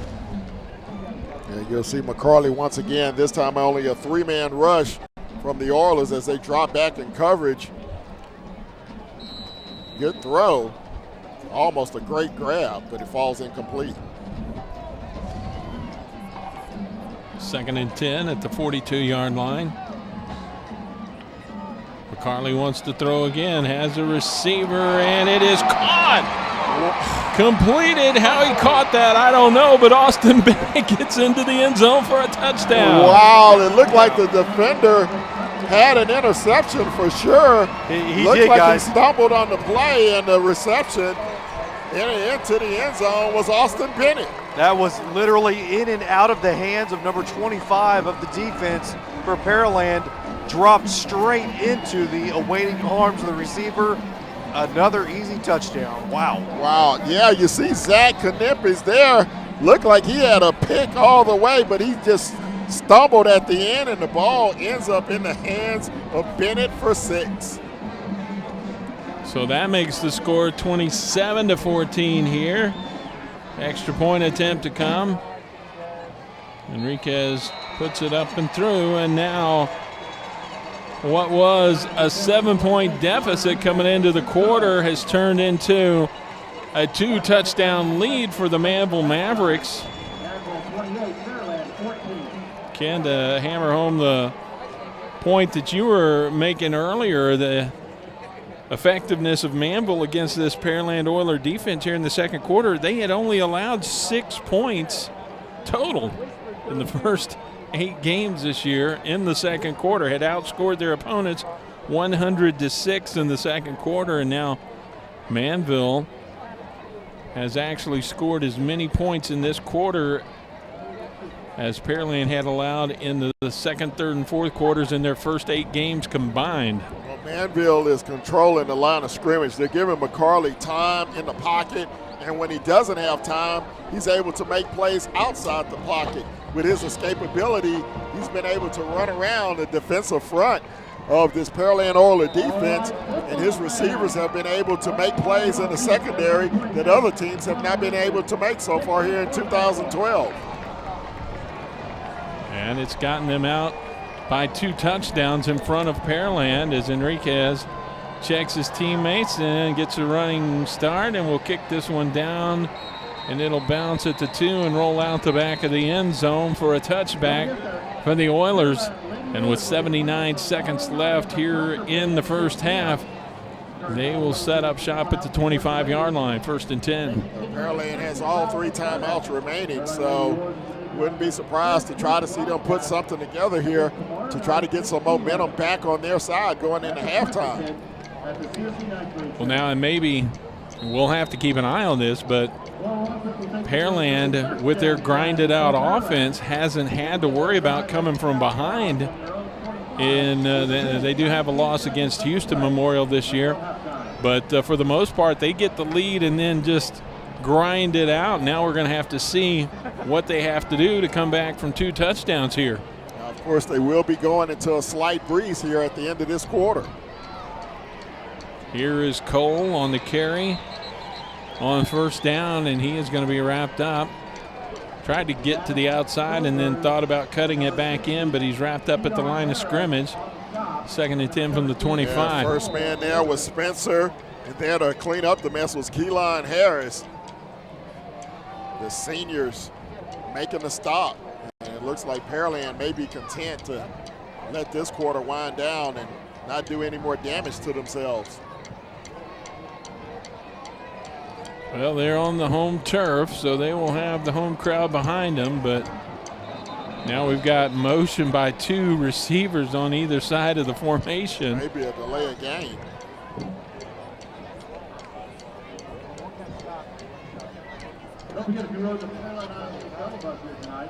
Wave off the penalty flag and reset the play clock. So no penalty. There's a timeout by Pearland, so they'll burn their first one with 35 seconds to go. It's kind of surprising. Well, I think they were trying to avoid the penalty there, but it's, as you said, it looks like everything else they're doing here looks like they're trying to run out the first half clock, and then they stop it after the confusion in the backfield there. This Manvel defense has come up big. You go back to the last possession of the first period for Pearland that began with 15 seconds to go on into the second period. That was a 3-play drive that ended in an interception. Manvel was able to turn that into a 94-yard touchdown drive that tied the game at 14. Pearland then had a subsequent 3-and-out that Manvel turned into another 6-play 54-yard drive that put them up by 7. Here's a handoff to Cole. He's got running room up the middle, but Manvel will gladly give that up. He'll get a first down. That'll stop the clock for a minute while they move the sticks as he gets out to the 35-yard line. Complete that thought on the last possession. Pearland picked up one first down, but then had to kick it away. Had a bad snap from center. Punter inadvertently took a knee at his own 43, and that led to a 42-yard touchdown catch by Bennett. Handoff up the middle again, and Cole once again will carry. This time he gets a couple of yards, and that will run out the clock in the first half and bring an end with Manvel leading by 2 touchdowns, 28-14. We'll keep it right here for a minute as Kirk Martin goes and makes sure his team gets off the field without any incident here. And hopefully we'll get a second with him as Jay is down there. Yeah, guys, I lost him. I don't know how. Oh, there he is. Yeah, it's too late, guys. I apologize. All right. Well, he saw you first. That's the problem. Yeah, I think so. Boy, he did not come on the field at all. He made a beeline straight to the back of the track and sprinted to that halftime. So we are at the half, and our score is Manvel 28, Pearland 14. Here on an LSN Football Friday. Nestled in the comfort of the Texas Gulf Coast, Deer Park, Texas continues to prove why the birthplace of Texas is on everyone's mind. Voted best affordable suburb by the Bloomberg Business Week, Deer Park is home to many businesses and continues to grow in population and industry. With its close proximity to the Houston Ship Channel, Deer Park is home to many industrial leaders like Dow and Shell. Voted in the top 10 most affordable places to live by CNN Money, Deer Park lures many new residents year-round. These residents enjoy the comforts of many retail outlets, recreational locations, and historic sites like the Battleship Texas and San Jacinto Monument. And with a recognized school district that boasts award-winning athletic, culinary, and journalism programs, Deer Park continues to gain the attention of people nationwide. Come see what everyone's talking about and make your next visit to Texas a rebirthing experience in the birthplace of Texas. Don't worry, boots and jeans are optional. Work, stay, play, explore. That's Deer Park, Texas. Uniquely you.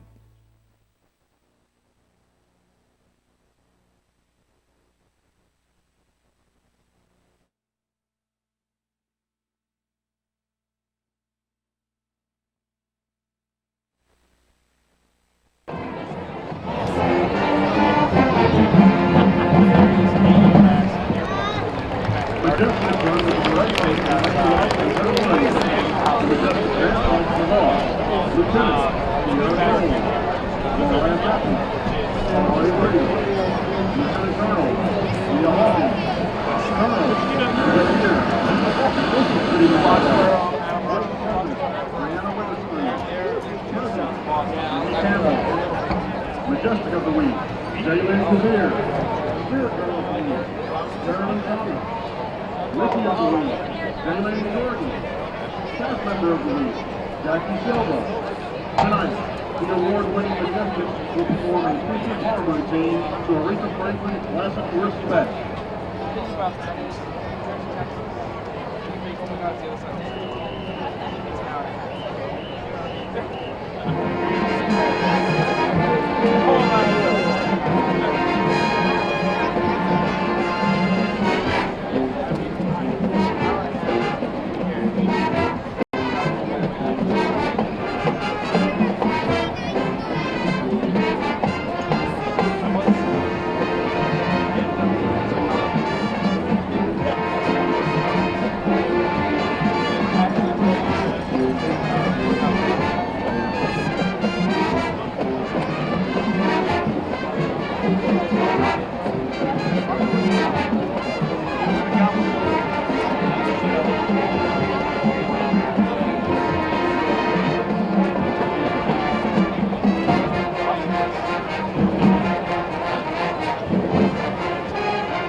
St. Albert Independent School versus the class of the 2-year-old Manvel High School Mighty Maverick Marching Band.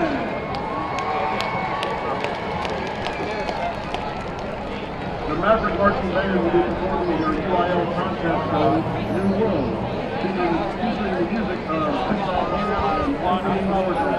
The Mighty Maverick freshman marcher of the week is Olivia Sampson.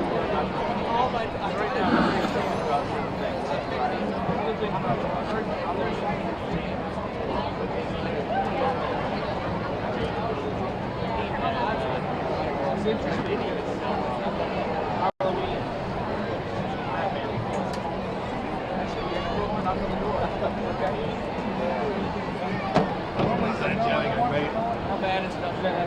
Well, I was running through line, so it took it. But by the time I got out, I was about 9.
Now entering the field are the outstanding and nationally acclaimed sweethearts of the South, the Pearland High School Panthers. The Panthers are under the direction of their committee, Steve and Bill Cooper. The Panthers are led on the field by Senior Lieutenant Cheyenne Rodriguez, Senior Lieutenant Sarah Hayden, Senior Lieutenant Jennifer Reed, and the Colonel Jessica Zola and Ariana Sandoval.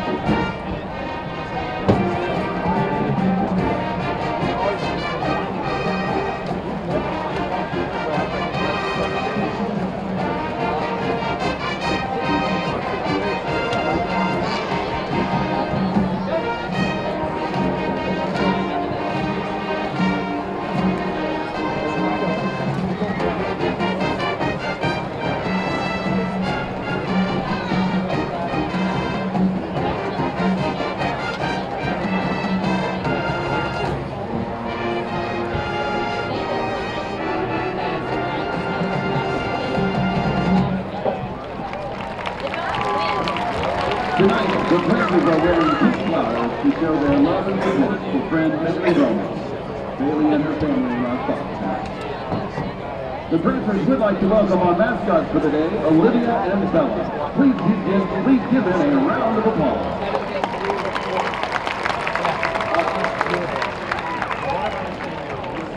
The Panthers Social Committee members are Vice President Jessica Birdsong and President Abby Christopher. The spirit leaders are Simone Furnow, Kylie Furr, Destiny Walker, and Victoria Wyatt. The Prancer of the Week is Jessica Gula. Tonight, the Prancers will entertain you with a streamer jazz routine to Runaway Baby.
Sticker and More, Malibu Tan, Certified Safety, and CMMG. That's why I like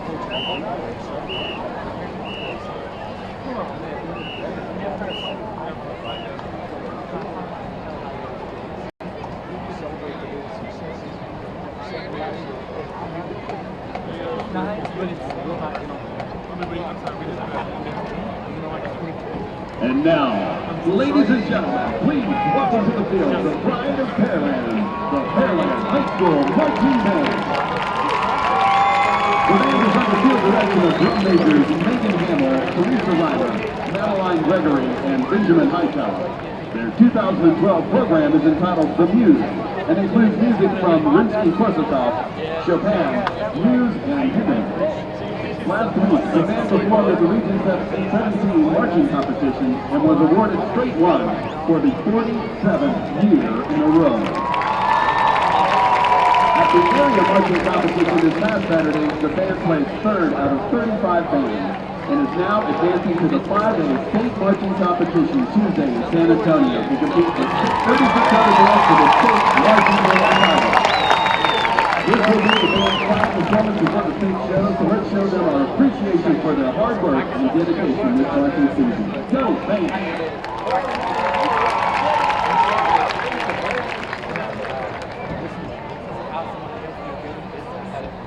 That's what I want to learn. Somebody told me that.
He did. I'm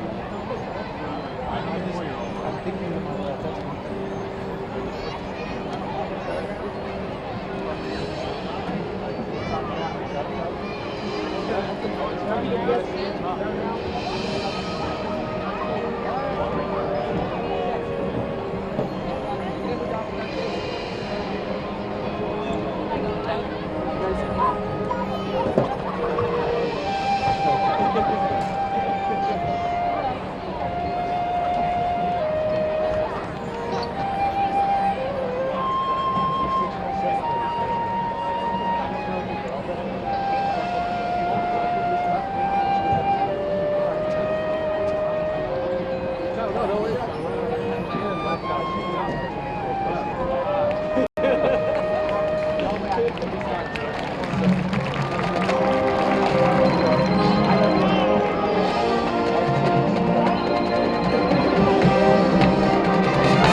one.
at the rig here at halftime of our game between the Manvel Mavericks and the Pearland Oilers, and Manvel has a 28-14 lead. Ken, early it looked like they might take this one and run with it, but then they had some problems with penalties and turnovers, and it looked like Pearland might run away with it, but in the end, Manvel came back and put a test to that defense of Pearland. Yeah, absolutely. Manvel could actually have a bigger lead than they currently have here at the half, but they've had a lot of penalties here in the first half, 6 penalties, 50 yards. They've also had a lot of drop passes, one for a touchdown, or we could be looking at a bigger deficit than we have right now for the Oilers.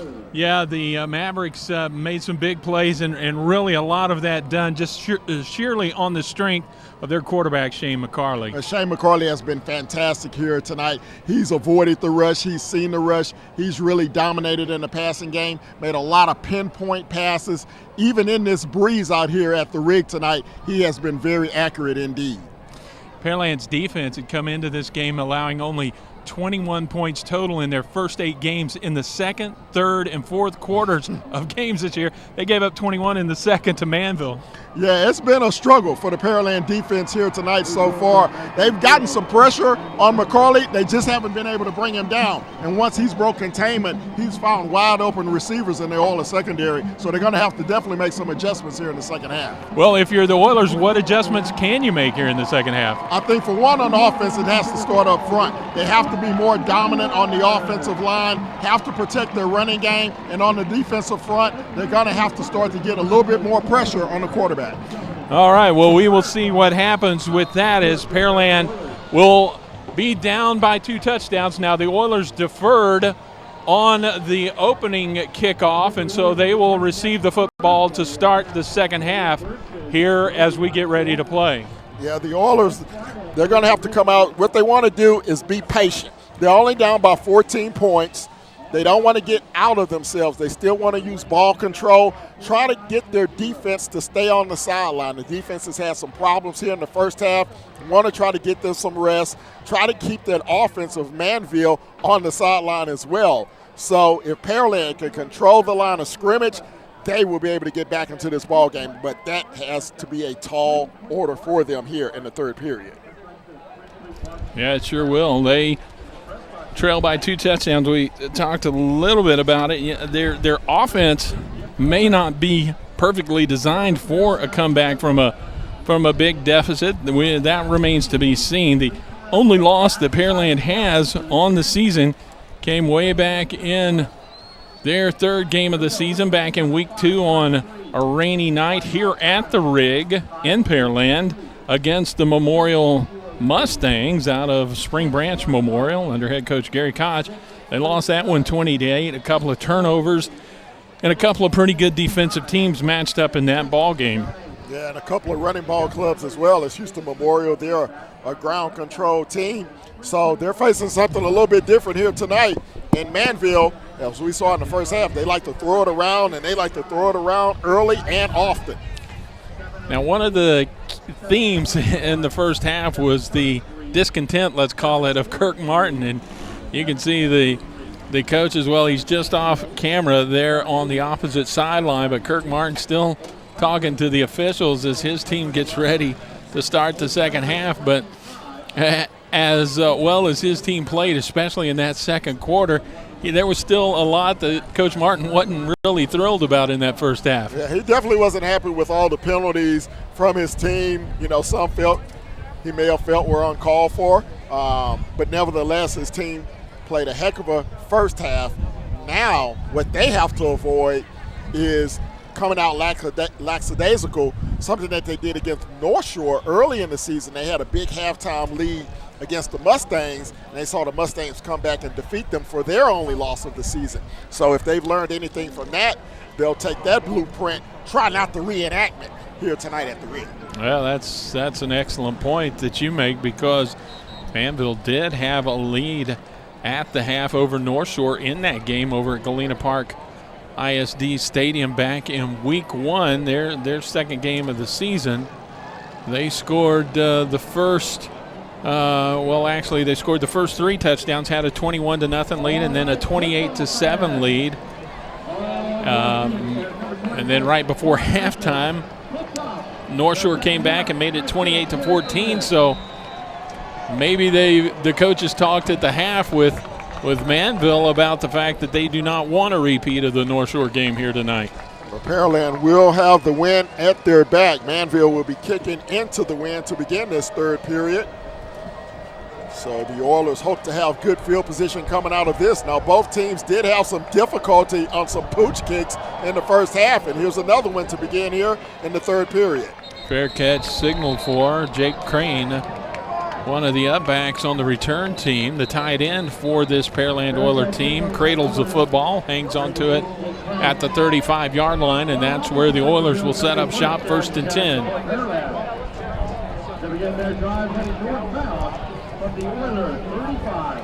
28-14, we're at the Rig on an LSM Football Friday. Glad you've joined us, and want to let you know that this game is brought to you in part by Showroom Cuts. Everyone there says hello to everyone watching tonight. Go by and see Trey, Warren, Quan, Leo, and Thomas. They're at 2809 Miller Ranch Road, Suite 441, right here in Pearland. Call them at 713-436-2144. They'll take care of you, make you look good. Showroom Cuts. I may have to head on over there and get this old bald head polished up a little bit. They do shines. Oh, goodness. Oilers out to the 40-yard line as there was a penalty stepped off against Manvel. Now Garner on first down wants to throw, has a receiver. It's Washington, makes the catch, and he's out across midfield into Manvel territory. Gain of 17 yards down to the 43-yard line. So Manvel comes out of the locker room with a 5-yard penalty, so that won't make the coaching staff on the far side too happy. You can see the big pass play here, picking up 16 yards and a first down as Kevin Washington breaks free.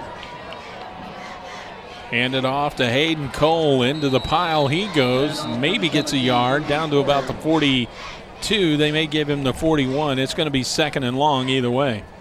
And Pearland, again, they want to try to establish the run in the short passing game. They haven't had any consistency on their offense at all here tonight. Stack up 3 receivers to the near side of the field. That's the left side of the formation. Under center, Garner. Now looks like a mix-up on the play. He's going to have to run and throws it away to avoid a sack. It'll bring up 3rd and 8, but it could have been a lot worse without the effective decision-making there of Garner. Yeah, you saw Tyler Hughes, the left guard, pulling to the right. I'm not sure if there was a design misdirection or if there was some type of mix-up in the backfield, but nevertheless, the Oilers look a little discombobulated on that 2nd down play, which will force a 3rd down and long. Now they come out with 5 receivers. Empty out the backfield as Garner looks over to the sideline. Already down to 5 on the play clock. Still moving players around. They're going to have to call for a timeout. And coaching staff is not happy. Offensive coordinator for head coach Tony Heath is Mike Norman. Yeah, they had problems getting their correct personnel groupings on the field to begin with. Then by the time they got the play out to the quarterback, there was only 5 seconds on the play clock, so they'll have to burn a timeout here early in the 3rd period, and that could be costly, down by 2 scores. Those timeouts, you want to keep them in your hip pocket. As we look at the fans in the stands, as the temperatures have dropped out here in Pearland here tonight. A lot chillier than when we began the evening. It was around 76 degrees. Now temperatures have dipped into the low 60s. Still have that cool breeze coming out of the south at about 10 miles per hour. So time to bundle up for this 2nd half. That's good football weather too.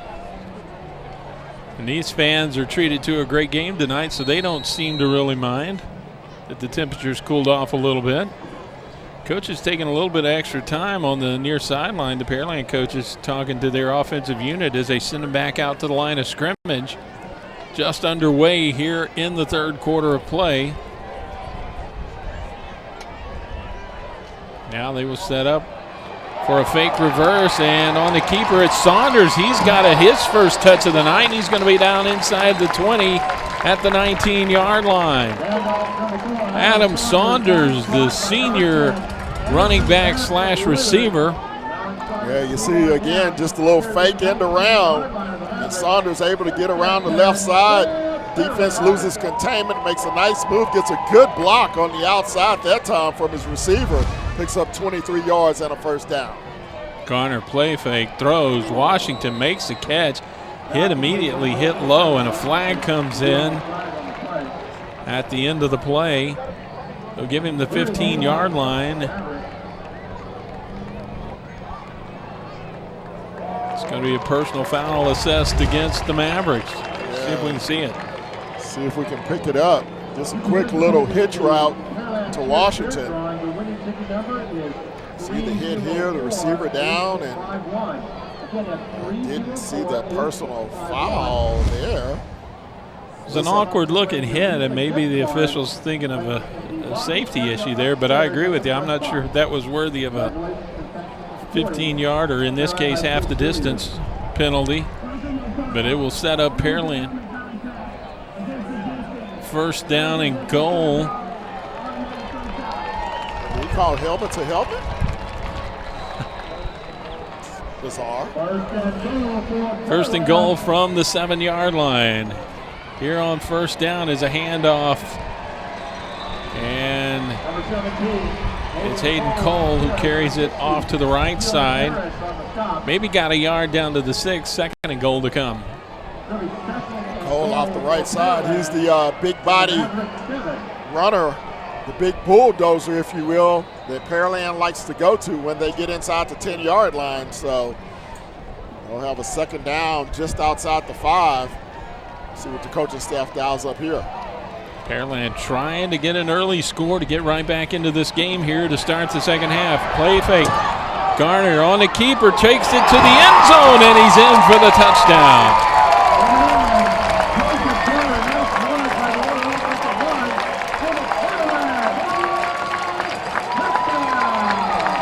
Excellent run that time by Garner. You see him fake the jet sweep, and he'll just use Washington as a lead blocker. Washington with a nice little kick out block as he just gets in the way. And Saunders bounces into the end zone. And Pearland one score down now after the score. 28-20. Winstead on, kicks the extra point up and through. And so 10 minutes to go in the third quarter. We're back to a one-score game on an LSN Football Friday.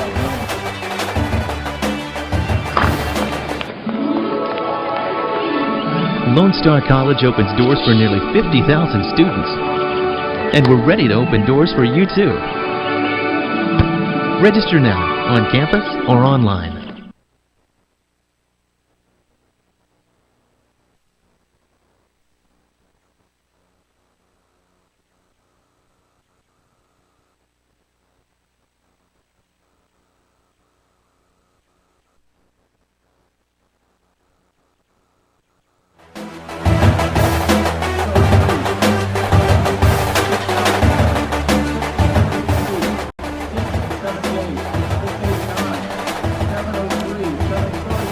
Pearland opens the second half with a touchdown drive. They're right back in it, down 28-21 now. Ready to kick off to the Manvel Mavericks. That was just what the Oilers needed coming out of the halftime break. 7-play, 60-yard drive. It only took a minute 58 off the clock. 7-yard touchdown run by the quarterback, Jacob Garner, from 7 yards out. Pearland back in it. They trail by 7, 28-21. Just over 10 minutes to go in the third period. His 7th rushing touchdown of the season. And we'll see. Manvel is set up for a deep return. Winstead is going to drive it down the field with the wind at his back, and he gets a good foot into it and sails it right out the back of the end zone, and so it'll be 1st and 10 at the 25 for the Mavericks. Now we'll see Mr. Everything quarterback, who had a tremendous first half, Shane McCarley. Passed and rushed all over this Oiler defense in the first half. We'll see if he can duplicate that here in the third period.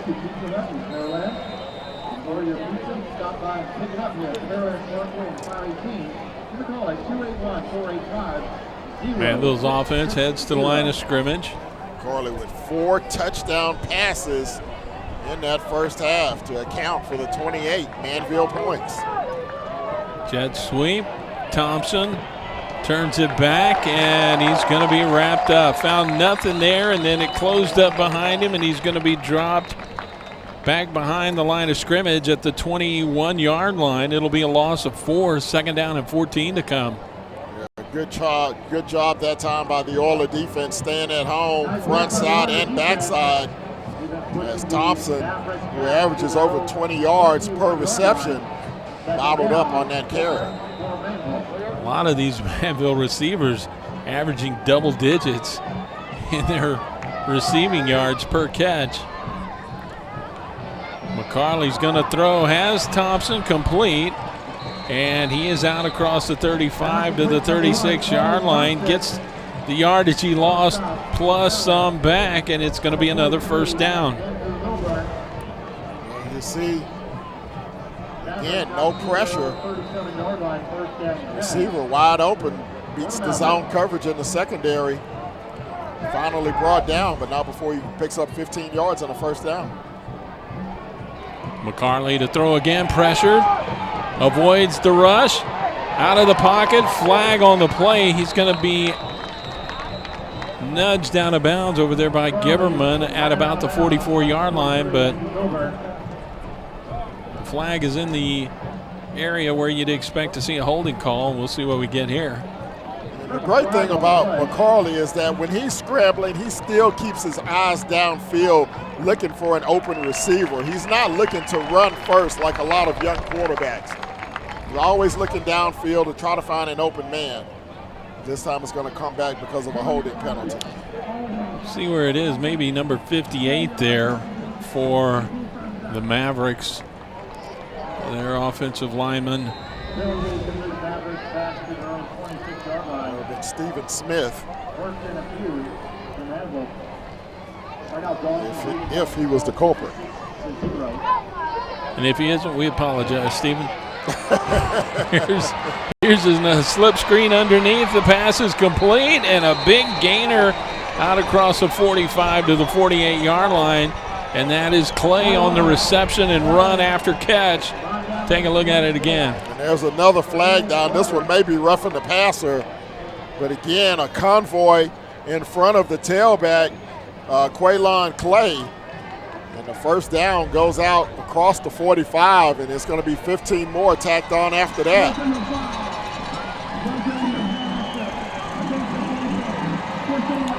Well, you called it. Roughing the passer is the indication. And, boy, this is going to move the ball all the way down to the 37-yard line and Pearland's into the field.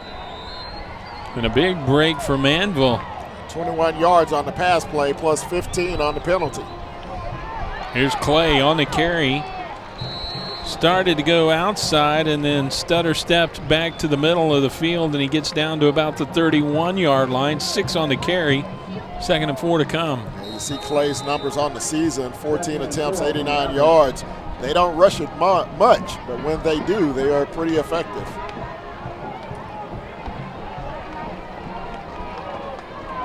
He'll line up off the right shoulder of McCarley as they send 2 receivers to either side of the formation. McCarley has time, now moves out of the pocket, throws, and his receiver, the intended receiver, Austin Bennett, slipped as he tried to come back to the football, and the pass goes incomplete. Yeah, Bennett trying to work over here on the near side one-on-one against the cornerback Dotson. Dotson, one of the best corners in the district. Excellent coverage that time, incomplete pass, so it'll be 3rd down and 4 for Manvel. You may hear in the background the bell tolling here on the stadium public address system. They toll that bell when it's a 3rd down play with their defense on the field, and that's what the Oiler defense faces right here. 3rd and 4 for the Mavericks. Handoff, Clay turns it up, and he's got, I think, enough for a first down to about the 27. He's going to be very close. Yeah, and even if not, guys, I think you go for it here. I think you have enough momentum, and even maybe just a quick little screen, you know, if you don't. They're going to bring out the sticks to measure. See Clay turn it up. Good tackle that time. 26 coming up to make the hit for Pearland. And that was Cornelius Barber. I tell you what this offense reminds me of, I'd like to see if y'all kind of agree, is what West Virginia does, especially with those little tiny slot receivers like Tavon Austin and guys like that. They use them really, really well in those quick little screens and middle screens and all those type of plays. Yeah, I definitely would agree with you, Jay, and probably with a lot of Longhorn fans as well after they did what they did up in Austin about a month ago. Clay does get the first down on that carry. You saw him stretch out the chains, and now they'll have to move him up the field. 1st and 10 for the Mavericks. Manvel had 17 first downs in that first half. They already have 3 on their opening drive here of the second half. And a 7-point lead. Handoff on the jet sweep. Thompson turns it to the outside, turns the corner, and gets down to about the 20. 7 yards on the carry, and it'll be 2nd and short. What Manvel is doing, they're picking up nice yardage on first down, which gives them the entire playbook to work with on these 2nd and shorts.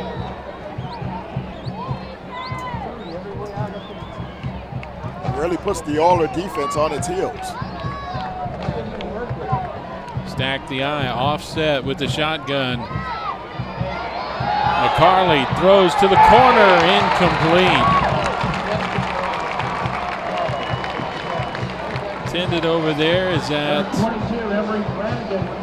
Hemphill, number 6 or number 8, Kerryon Parker. I think it's. Yeah, I think it was Parker. Number 6. Yeah, Parker. Yeah, it's number 6, guys. Kerryon Parker. One-on-one coverage over there in the corner. And he had the football. He just came down hard and it bounced away as he hit the turf. Yeah, I throw there too. That height advantage is definitely there. 3rd down, handoff. Clay bounces off a tackle and he's into the end zone. Kylon Clay, and he's across with a touchdown.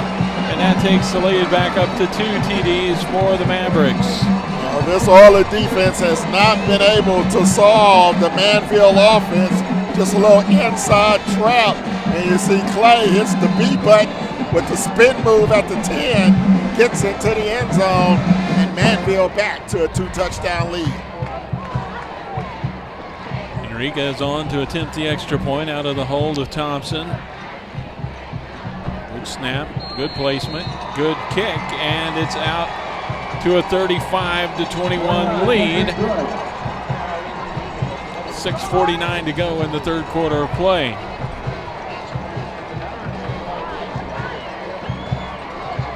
That's a 9-play, 75-yard drive to answer the opening drive of Pearland. So the Oilers had some momentum coming out of the locker room with a 60-yard touchdown drive. Manvel takes it right back with a 75-yard drive of their own.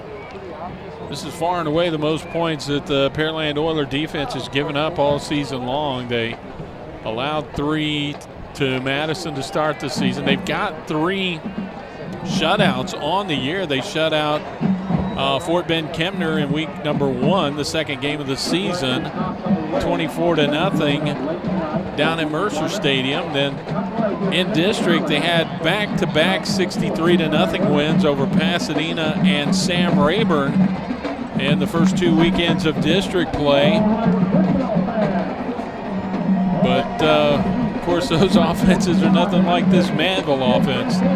Credit to Pearland. They've tried to mix it up with a variety of stunts and blitzes, but McCarley has been able to read the defense, pick up the blitz, and when he's had one-on-one coverage, he's been able to take advantage of it.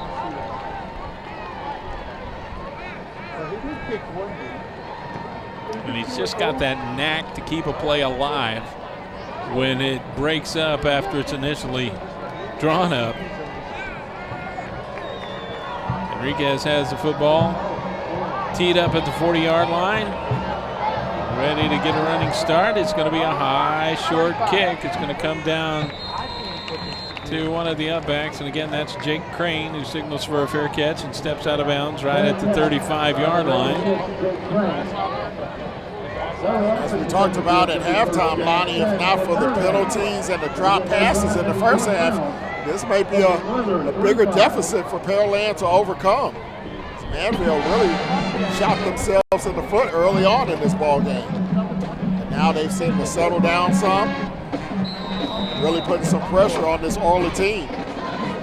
Again, 6:49 to go. Pearland still has to stay in their comfort zone, run the football in the short passing game. They've still got plenty of time left. Here's a jet sweep on the handoff to Saunders. Saunders turns the corner across the 40 to the 42-yard line. 7 yards on the carry. 2nd and 3. We did not see Saunders a lot in the first half. Maybe that's something that the coaches and head coach Tony Heath and his staff decided they were going to correct here in the second half. As long as you can pick up 5, 6, 7 yards a pop on first down, you put your offense in real good situations. Power formation as they stack it up to the right side, hand it off, second back through. I think that was Cole. It was Hayden Cole. Across the 40, should be enough for a first down.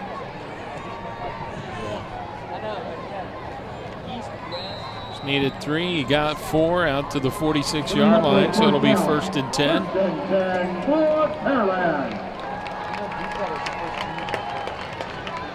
High formation in behind Garner, handed to Cole again, and out to the 50-yard line, and that's another 4 yards on the carry. Manvel starting to load the box now. They came with a blitz that time. Cole ran right past it to pick up 4 yards, and we have a shaken-up Maverick on the field. Looks like it's number 60, I do believe, Keelan Harris, the senior. So we got a timeout on the field. We'll take it with them on an LSM Football Friday.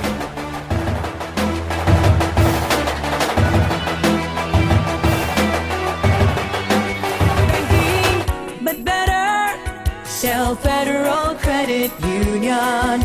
Perfect credit not required. Shell Federal Credit Union. No matter where you work or live in Harris County, you're welcome here with full service banking. More for you at Shell FCU. Banking, but better. Shell Federal Credit Union.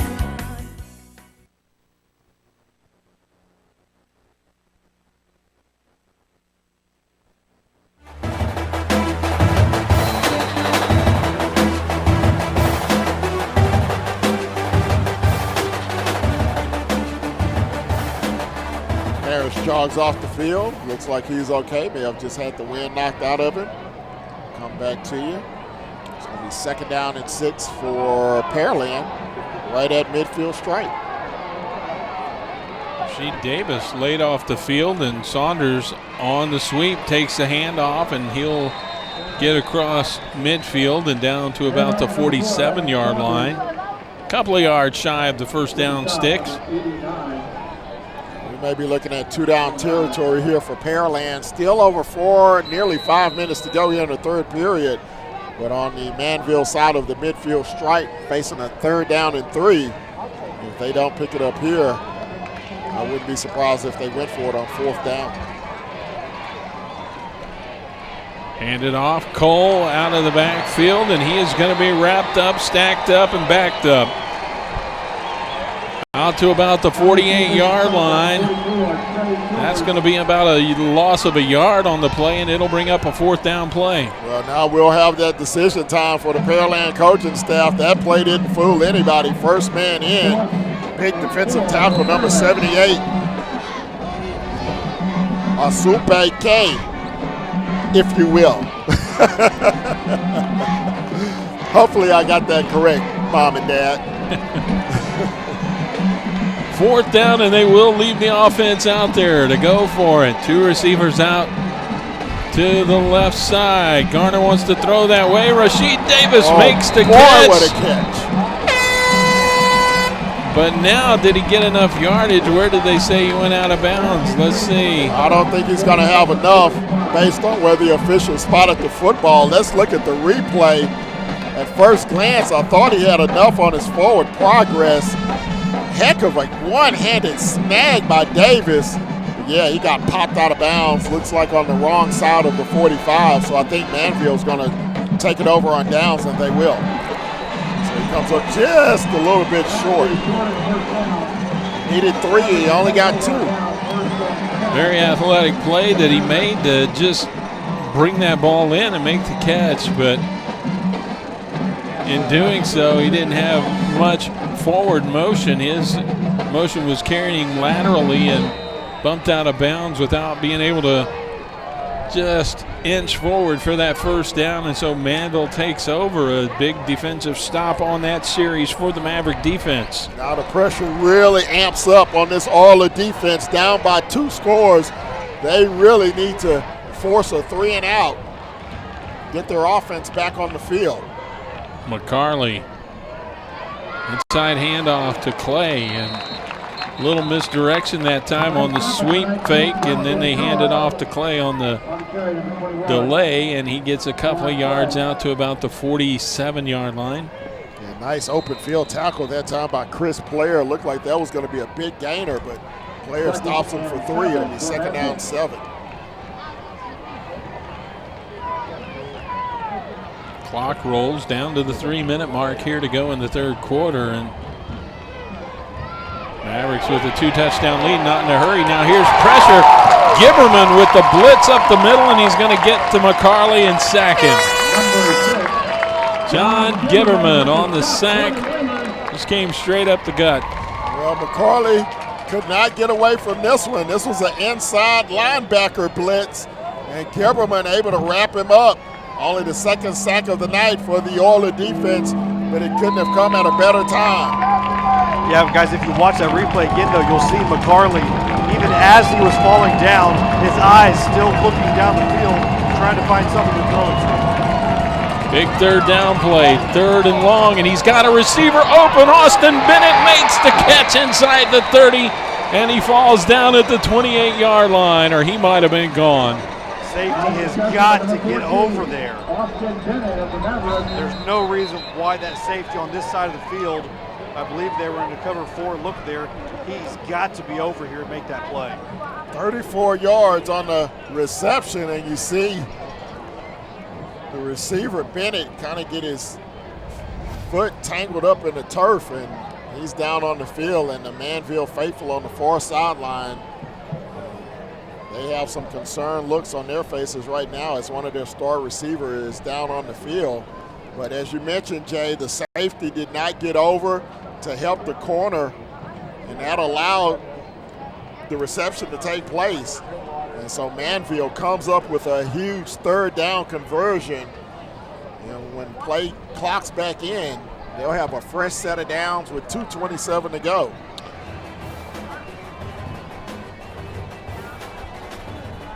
Well, naturally speaking, the attention of everybody on the field is on Austin Bennett.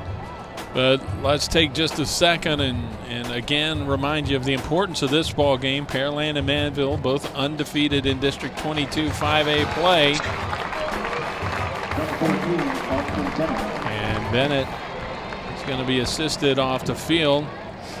Winner of this game will be the district champion. Now, we should mention that both these teams are going to the playoffs. They will, barring some unforeseen turn of events in the district, they will go in opposite brackets. So Manvel is one of the smaller 5A schools, just moving up this year from Class 4A. So they barely qualified for Class 5A status with their enrollment numbers, which UIL uses. So they are the smallest school in this 8-team district, so they'll go to the Division II playoff bracket. Pearland, 2nd largest school in the district, will go to the Division I bracket. And That injury to Bennett could be huge. He's one of their big play receivers, and as you mentioned, they don't have much depth. Here is Clay getting the handoff, takes it to the left side. Not much there. Good job by the defensive front of Pearland to get in there and wrap him up. Leading the way that time was Deontay Gibbons. They drop him for a 1 yard loss as we hit the close to the 2-minute mark here in the third period. Pearland cannot afford to give up another score. Even a field goal here could be detrimental. McCarley has time, wants to throw down the left side, has a man. Thompson in the end zone. Did he hang on? Yes. Touchdown. Shane, he's an unbelievable quarterback. Unreal. This has been amazing. And this defense, guys, as y'all know, we saw him last week. This is a very good defense. And for him to be carving up and putting up numbers like this is very, very impressive. And another blown coverage in the secondary. Not sure if it was the corner. Neither safety got over to make a play on the throw. Cheisler and Flanagan both looking at each other. And a lot of fans start to hit the exits here at the rig. They must be trying to beat the buffet line closing over at the Golden Corral, but the extra point is good here with 1:39 to go in the third quarter of play. And now Manvel has doubled up Pearland 42-21. That's 5 touchdown passes on the night for Carlos Thompson. He's making this Oilers secondary kind of the way that Green Bay quarterback made the Texans secondary look a couple of weeks ago. McCarley looks a little like Aaron Rodgers. Thank you. Had a brain lock there for a moment. That's all right.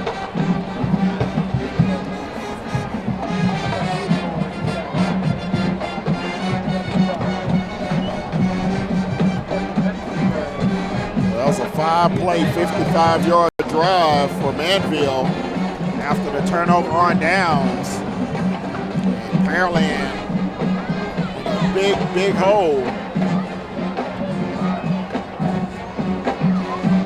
as they trail by 21 with 13 minutes and 39 seconds to go in this one. They'll get ready to kick it off here, now up by 3 touchdowns. Manvel doing this going into the win here in the third period, so they'll actually have the win at their back in the fourth.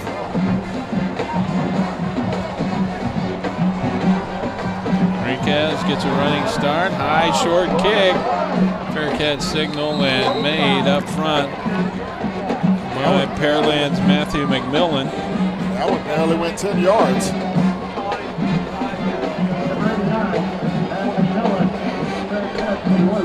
Pearland has had good field position in the second half. This will only be their third possession, however. First possession started at their 40. They were able to take that with 7 plays, get into the end zone on a 7-yard run by Jacob Garner.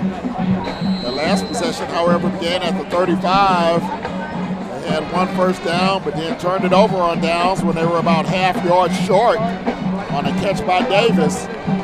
So now their offense will have to open it up. Looks like being at quarterback is Kalen Johnson.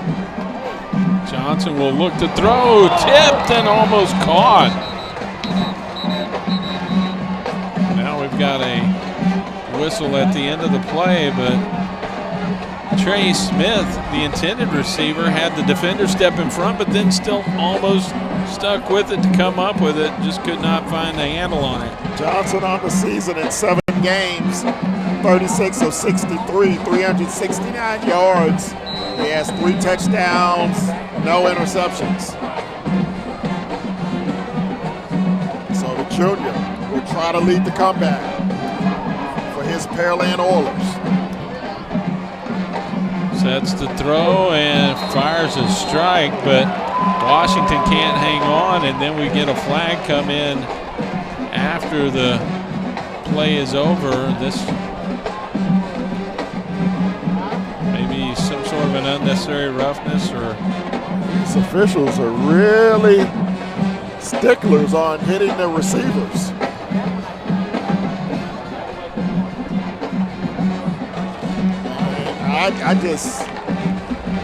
I don't really agree with half of these calls in the secondary here tonight. See Johnson with the pass play. The defender has his head down. He hits the receiver in the midsection. I mean, there's no way that can be a personal foul. That's football. Well, but it'll move Pearland down to the 41-yard line after the 15 yards is stepped off, and that unofficially gets, by my calculation, gets Manvel up near 100 yards in penalty yards, and there's almost a pick. Johnson trying to throw on the run, and he almost had it taken back the other way by Jared Ambrose. Ambrose with an excellent break on that football. Bad decision that time by the quarterback. Johnson had a man open in the flat. You see the receiver running up near the 40. He throws it back across his body, and he's lucky that didn't hit it the other way for 6. And that would have been the dagger.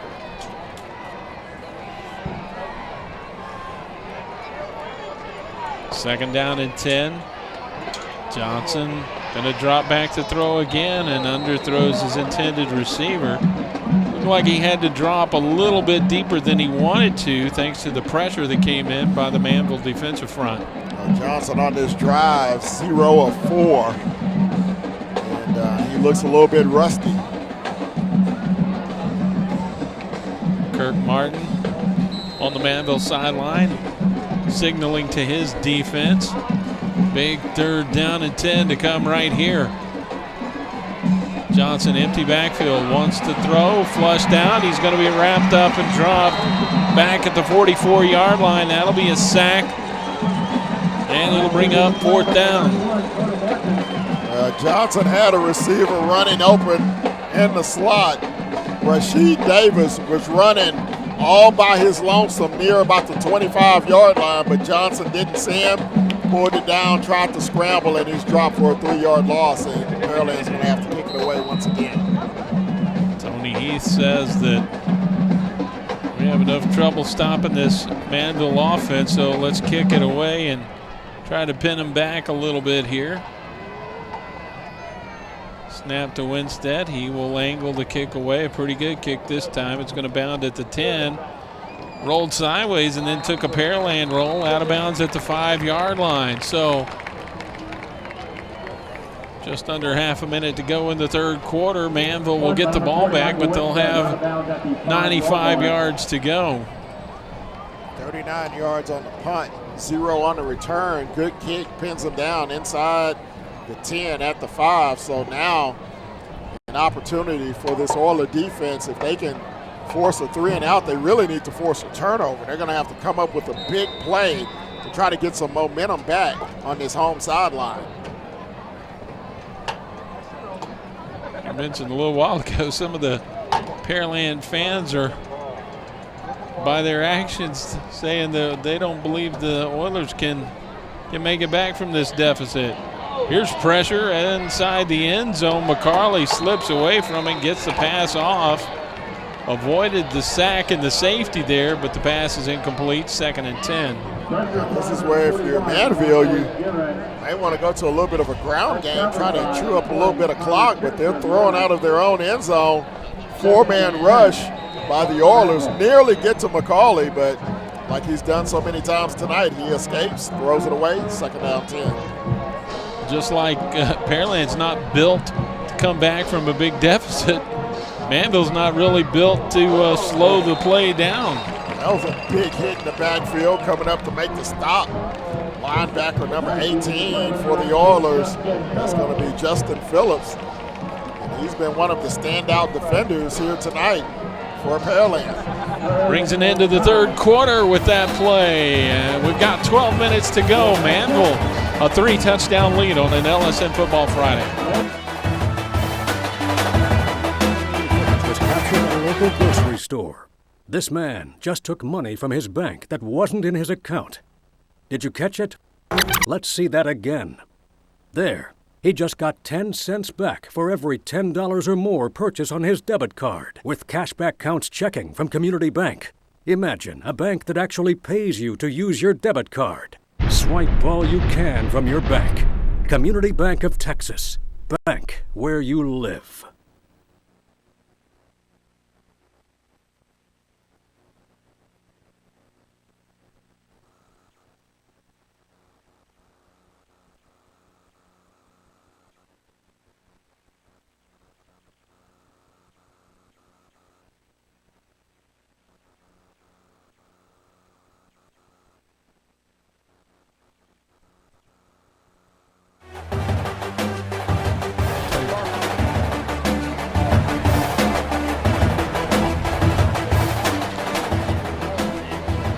We're at the Rig in Pearland tonight, Pearland Stadium, as the home of the Pearland Oilers for all these years. It has become affectionately known as the Rig, but now it's also the home to the Dawson Eagles, a new school here in the Pearland ISD. This is a growing part of the Houston area and a thriving community, and with that comes growth in the school district. Starting the fourth quarter, McCarley has a pass attempt batted away. I'm not sure if that was Gibberman that got in there to knock it down. McCarley's limping off the field. They have turned an ankle a little bit. Looked like it's okay. But a big play by the Oiler defense as they finally force a 3-and-out. Coming up with the deflection. Didn't make out that number, but a good play. Don't know if it happened when he tried to plant that foot and throw, or if maybe after he released the football, one of the defenders got in there and bumped him a little bit late. But it's fourth down, and punting from his own end zone is Carlos Thompson, and it'll be a high, short kick, and this is going to take a Pearland roll. That's going to wind up being about a 12-yard punt. May have been partially blocked. Looks like in the backfield, it's 28 for Pearland. That's Marlon Walls. Not sure if he got a piece of it or not, but nevertheless, the Oilers are going to have tremendous field position already in the red zone at the Manvel 18-yard line. And all that with only 10 guys on the field.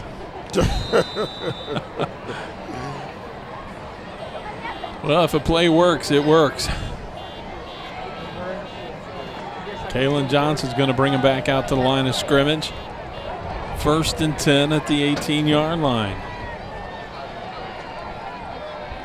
3 touchdowns down. Pearland now is in a position where they need to score in a hurry. Hand it off. Saunders gets it down to about the 10-yard line. Nice gain of about 8 on the play, 2nd and short. You mentioned it, Lonnie. They need to score with the quickness. They have 3 possessions to make up and less than a quarter to do it in.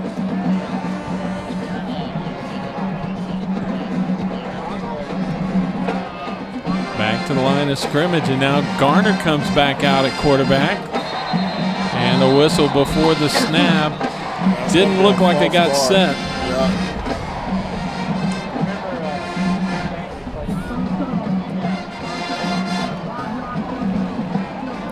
Just the little things that'll make a difference in a big ball game.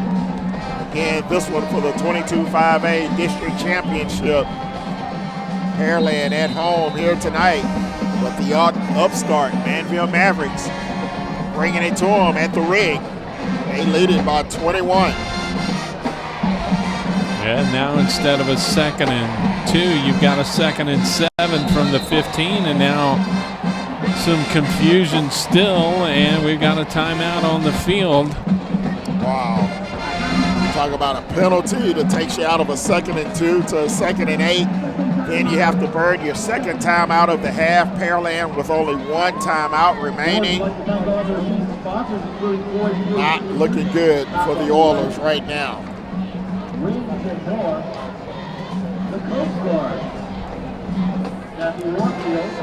Of course, both of these teams have clinched a playoff spot. But the hardware is what's on the line here tonight. Pearland down to one timeout left in this game now, and I guess in this situation, as crucial as it is for them to come away with points, and really they need to come away with a touchdown on this drive, it's better to go ahead and burn the timeout to make sure you get something right than to take another loss here. Absolutely. Guys, if you're Coach Tony Heath, what would y'all do here? Would you leave in number 9 at quarterback, bring in 5, run, throw? How would you get in here? Well, he's got Garner out there, and Garner underthrows. I think there's the shortcoming for Garner. Johnson may have a bit stronger arm than Garner does. Yeah, but Johnson was 0 of 4 on that last drive and took a sack, so I don't think the coaches really have confidence in him right now in this situation. Yeah, I think he obviously clearly has the strongest arm. I don't think he can read the defense like Garner can. Well, now we've got another timeout. I think this one's called by the Manvel coaches across the way, as they saw something they didn't like defensively. So they'll stop the clock here with 10:48 to go in the ball game. Next week we wrap up the regular season on an LSN Football Friday with a TAPS matchup, St. Thomas versus St. Pius. Two of the oldest Catholic schools here in the Houston area, a private school rivalry that dates back to the 60s. And that should be a great matchup. Yeah, that should be some fun out there. We'll have it here on the Legacy Sports Network. It's 3rd down and 7. Taking us a while to get to this 3rd down play, but now Garner and company back out to the line of scrimmage. Saunders split out to the right side, now shows motion, handoff on the sweep, now hands it back to Washington, and he throws to the corner looking for Saunders, but Manvel didn't bite. They had double coverage on Saunders, and the pass is incomplete. Manvel was not fooled at all by that play. Great coverage in the secondary, great job staying at home, great discipline on the defense. Gary Haynes along with Zach Silvers. And they were like, nope, that's not going to work. You're going to have to come up with something better than that. You saw Haynes come down with that ball, but he just couldn't keep the toes in bounds. And so now it's 4th down. And this is big for Pearland right here. This could be the ball game. Johnson is back out there on 4th down. Wants to throw and uncorks it. It's incomplete. Well, 2 problems on that play. The receiver didn't run to the end zone, and Johnson threw it out of bounds. So that play didn't have a chance from the start. It looked like he might have rushed that time on his rollout. So Manvel, after beginning this drive, Pearland started at the Manvel 18-yard line. Manvel defense able to hold. They take advantage of a couple of mistakes by Pearland, keep them out of the end zone, and now the Mavericks take over 1st and 10 at the 45 as more Oiler fans hit the exits. McCarley still out there at quarterback, hands it off to Richard Rose, who we haven't seen in a few series, and he tries to turn it to the outside and is wrapped up. Gibberman and company over there to drop him for a 1-yard gain. A few thorns on that Rose after that carry as he got hammered. Kyle roped on one end and blasted on the other end. 27 and 26. Twin trucks make that hit. Jonathan Goff and Cornelius Barber. Barber's been around the football a lot tonight. He was one of 3, or had one of 3 interceptions last week for the Pearland defense. We have another shaken up Oiler on the field. Reason why we have the stoppage in play right now. Manvel will go to 6-0 with the win in District 22 5A. They were ranked number 6 in the Legacy Sports Network, Examiner.com, Houston 5A football top 20 coming into this week, and they will no doubt stay up there. Pearland was right behind them at number 7. This loss might cost them a few ranking spots, but that remains to be seen. But next week, these teams will wrap up. Pearland with Dobie and Manvel with South Houston. And Manvel's already played Dobie and beat them by 48 points. Pearland has played South Houston, beat them by 57 points. You'd have to think that both these teams are going to win next week's games.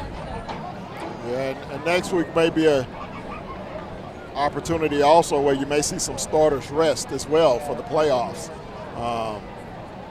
So be a good opportunity for some of the second and third teamers to get some opportunities, try to rest up some of your starters for the playoffs that'll begin in 2 weeks.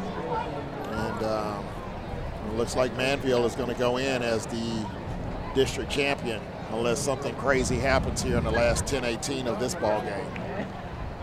Tell me what you get. Well, you see the Manvel players across the way as the timeout continues here with 10:18 to go in this ball game here at Pearland High School, Pearland Stadium. And it was Barber that was shaken up on the play after that big hit. And he looks a little woozy, but looks like he's going to be okay as he walks off with the assistants. Some of the training staff. It'll probably be a night for him. Tremendous ball player for Pearland. Senior defensive back. Probably don't want to tap him in the head like that, Dotson. He's got a headache already. It always amazes me when guys, they're woozy and the teammates will come over and just slap them upside the head. Yeah, they'll see that on the film and talk about it on Monday. But tap him on the butt. Good to see Barber make it off the field under his own power, at least. And I agree, he probably has a little bit of a headache. He laid a pretty good lick on Rose, but took some of the brunt himself. Play netted a yard for Manvel. It's 2nd down and 9 with the ball at the 16-yard line. Manvel trying to run out some of the clock here, but it's not happening. We've still got 10 minutes plus to go here in this fourth quarter. McCarley brings them back to the line of scrimmage. He will throw on 2nd down, has a receiver, it's complete. That is Thompson out of the slot. He makes the catch and gets out near the 30-yard line. That's going to move the chains with another 1st down. 15 yards on the pickup. Well, I guess if you don't really run the ball and you're as accurate as Shane McCarley is, then I guess running the clock out is just throwing quick screens and quick passes like that. Yeah, absolutely. And they've had some success on running the football actually here tonight. Running inside with Clay. They picked up some nice yardage. Yeah, when that defense is backing up and focusing so much on that passing game, it opens up those holes. Saw the numbers on McCarley there as he hands off on 1st down here. 4-yard pickup for Rose, but over 2,600 yards coming into this game. He's going to be up closer to 2,900 by the time this night ends.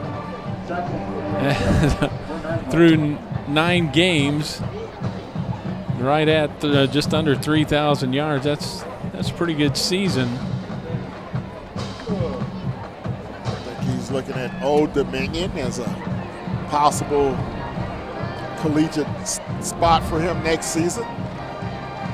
Handed off. Rose again. Stayed on his feet out across the 35 to about the 37-yard line. Well, guys, I believe I heard that Shane has verbally committed to Old Dominion. And I just said that. Oh, okay, I didn't hear you there. I mean, that is shocking. Old Dominion. You just heard that, Jay? You're right on the button, buddy. No offense to Old Dominion, but I know, right? I know. This guy's a player. Same thing I thought. Wow. Well, the story now I heard the same thing you guys heard, but I heard that a couple of schools like Arizona and Arizona State are also kind of making a late push and pitch to him to try and get him to go west instead of east. And those might present a more attractive option for him.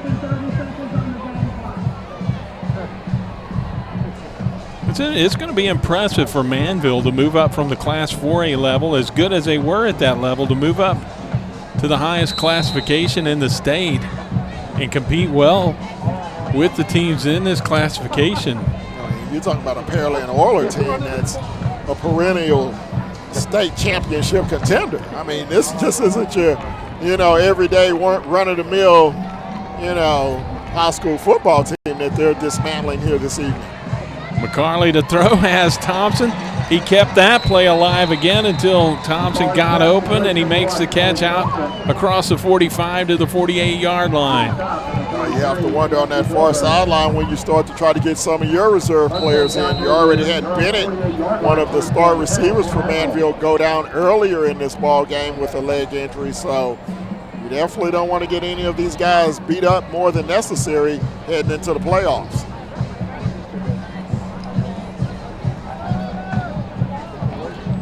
After the chains are reset, they start the clock back in motion. It's rolling down toward the 7.5-minute mark. Here is a jet sweep and stop to Hemphill, the freshman, who turns it back in across. Well, he's going to get right to midfield. 2-yard gain, 2nd and 8 to go. For Pearland, it's a matter of how you regroup after this one here tonight. Team that only gives up 7 points per game lit up this evening for 42. Thompson in motion, takes a handoff on the sweep, and he is going to meet the turf, courtesy of Justin Phillips. Mr. Phillips has showed up and showed out tonight defensively. Watch this hit as he flies in from his linebacker position. Hello.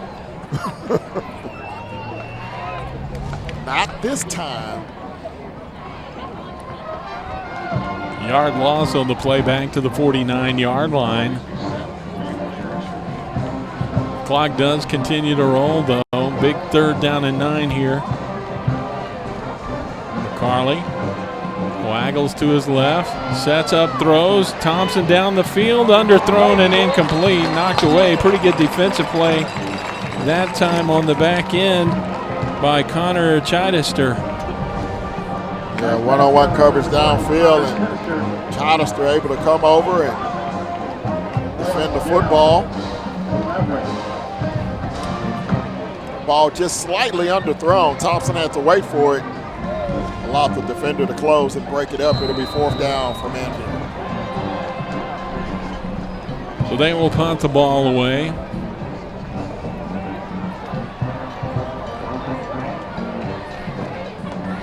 Thompson back at his own 37-yard line. High snap, but he got the kick away. And it's going to come down at the 15. Fair catch signal for there. And with 6:05 to go, Manvel in control on an LSN Football Friday.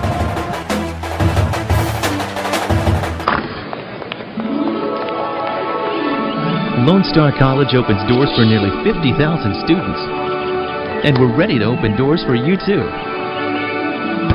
Register now, on campus or online.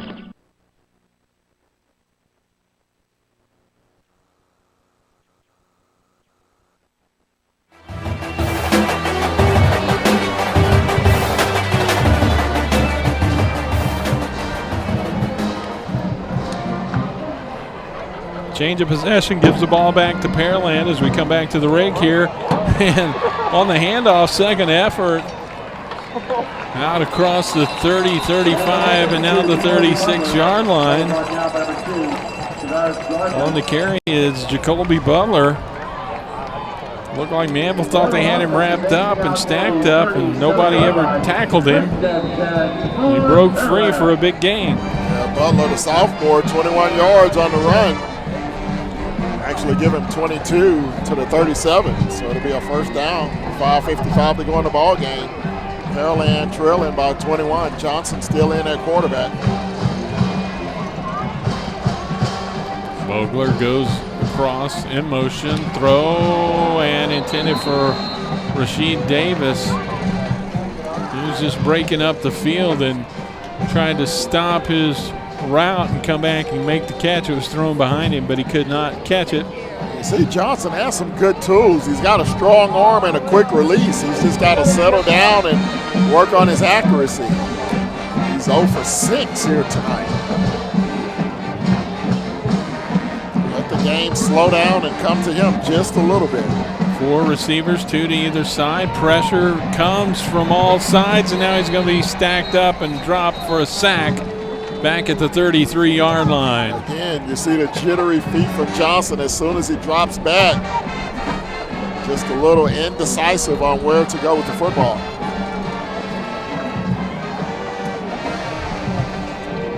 Kevin Washington has a touchdown reception back in the first half tonight. He is out there in the slot. 3 receivers out to the right side of the formation. Single receiver out to the left. Johnson rolls to his right, wants to throw, and again throws late and behind the intended receiver, and it'll be incomplete. And bring up a 4th down. Yeah, and this is probably the worst Johnson has looked all season. Again, he came into tonight with some pretty nice numbers, completed about 57% of his passes. 3 touchdowns on the season, no interceptions, but he's had a tough go of it here in the second half. Winstead on to punt the ball away at his own 21, takes a snap. It's a good spiraling kick. It'll come down at the 27, and Thompson will make a fair catch at the 28-yard line. And with 4:35 to go in the ball game, Manvel will get the ball back. And I believe we're all going to agree on player of the game. There's probably not a whole lot of doubt there. Do we have any kind of final numbers on him? I mean, he's had an amazing night. He has 5 touchdown passes so far in this ball game. Astonishing. I did not think he'd be over his season average of 4.5 per game in this one. That's shocking against a defense like this.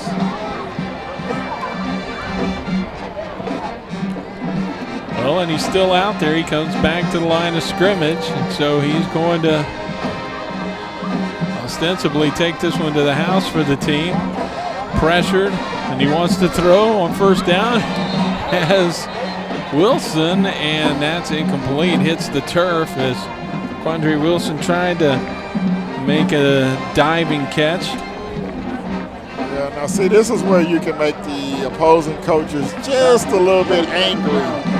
You're still out here throwing the football around with 4 minutes to go in the ball game and the game well in hand. You don't want to take a chance with your star quarterback.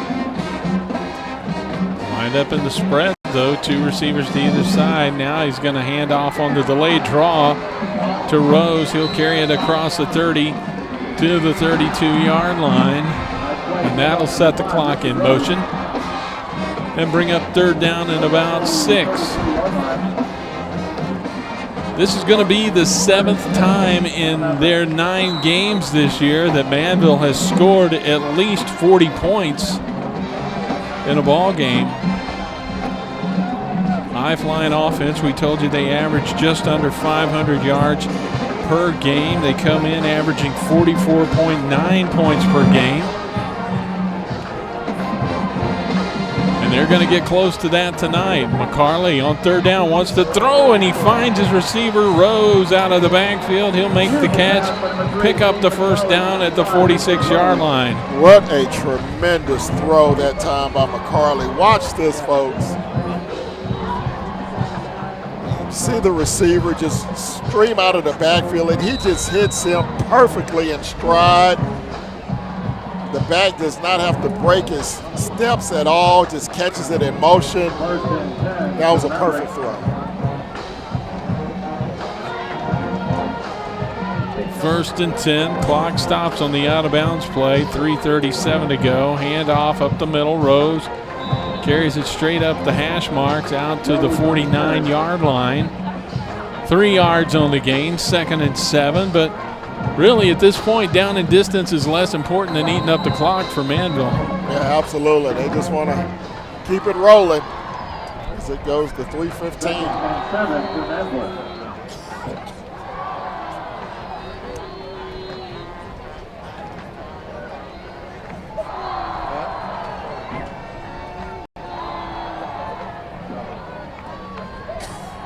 McCarley calls the signal, hands it off. Rose, big hole opens up, and he slips by a tackle. He's going to be wrapped up and dropped down at around the 20-yard line.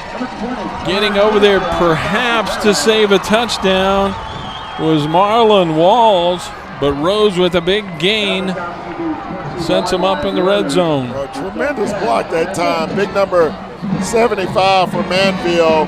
That was Kyle Tamiz. And he got an excellent kick-out block to open up that hole up the middle. 31 yards on the rush. First down at the 20. And that's the story of the ball game for me. It's been this offensive line of Manvel. They've given McCarley time. Pearland has not been able to get pressure with their front four. And when they've had to bring the blitz to try to get pressure on McCarley, he's been able to read the blitz and beat the blitz. It's actually Connor Chichester who made the tackle there at the end of that last run. We got a timeout now on the field. We'll take it with them here. 2:19 to go. Manvel's going to win here in 22-5A and take the district championship. First thing people say after trying Raising Cane's premium, fresh, never-ever frozen chicken fingers, served with extra long crinkle-cut fries, made fresh daily cane sauce, and grilled Texas toast, they say, where have you been all my life? To which our chicken fingers don't reply because, well, chicken fingers can't talk. Raising Cane's, one love.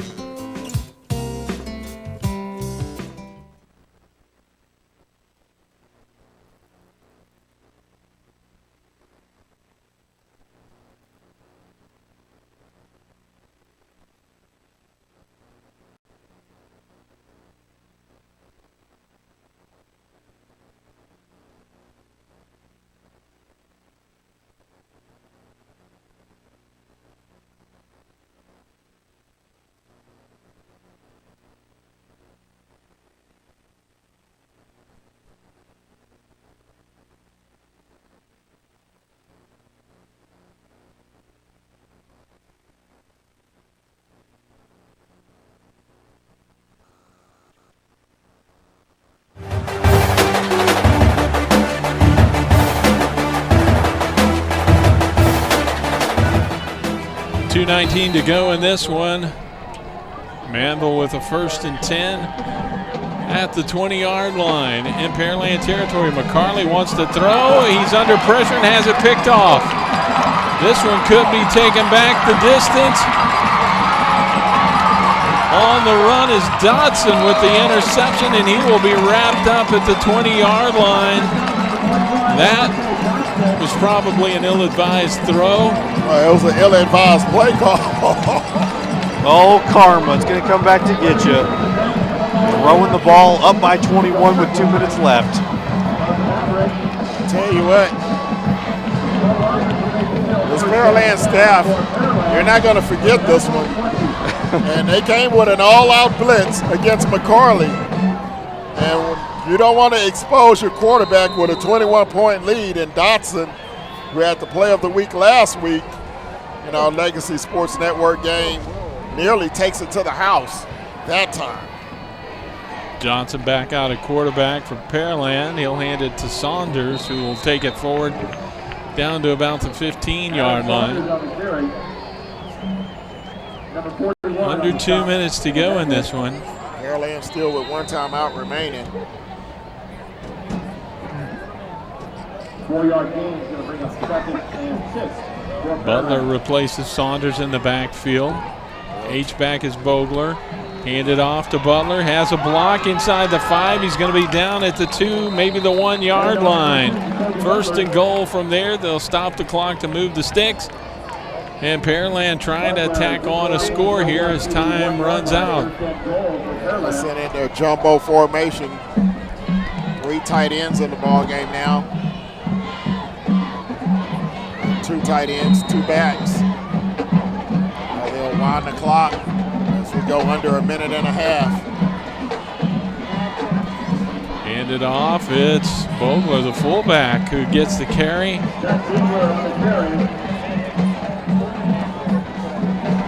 Precious seconds running off the clock for Pearland. As we go close to a minute to go in this one.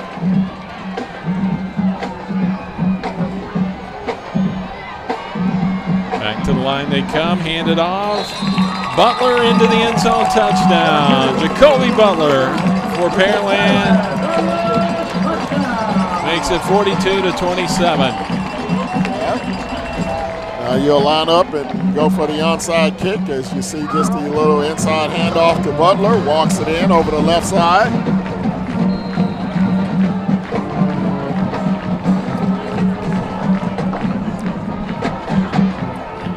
Well, stranger things have happened. You can point back to John Tyler in Plano. Texas Stadium. Texas Stadium. Years and years ago now, but the extra point attempt is good.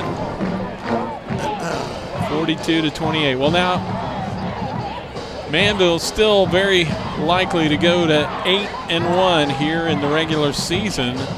We haven't mentioned it yet tonight, but there are still 5 undefeated Class 5A teams in the Houston area. Katy, North Shore, Westfield, Clear Creek, and Lamar.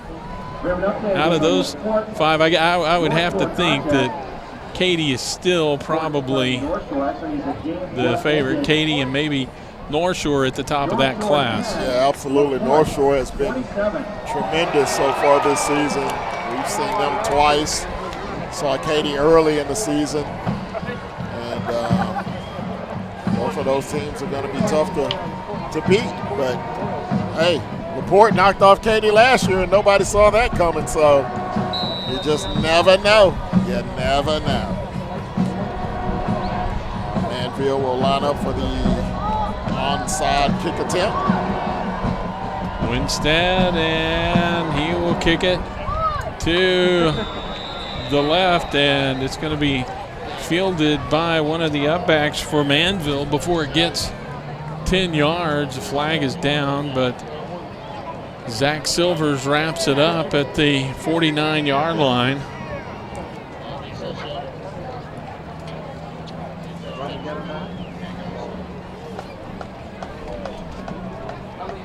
Some of the Pearland kickoff team might have been offsides on that. So now the question is, will Manvel take a knee or a little victory formation action here maybe? If they don't, this final handshake's going to be a whole lot more interesting. And Jay's going to be right down there in the middle of it. Jim Schwartz and Jim Harbaugh. Well, they're lined up in the shotgun. McCarley will take a knee, and that'll set the game clock in motion as it rolls under 50 seconds to go in this one. And they may have to snap it one more time. They still have not reset the play clock. So y'all are expecting a, what's your deal, man? We expect you to have a microphone right in there between them if that happens.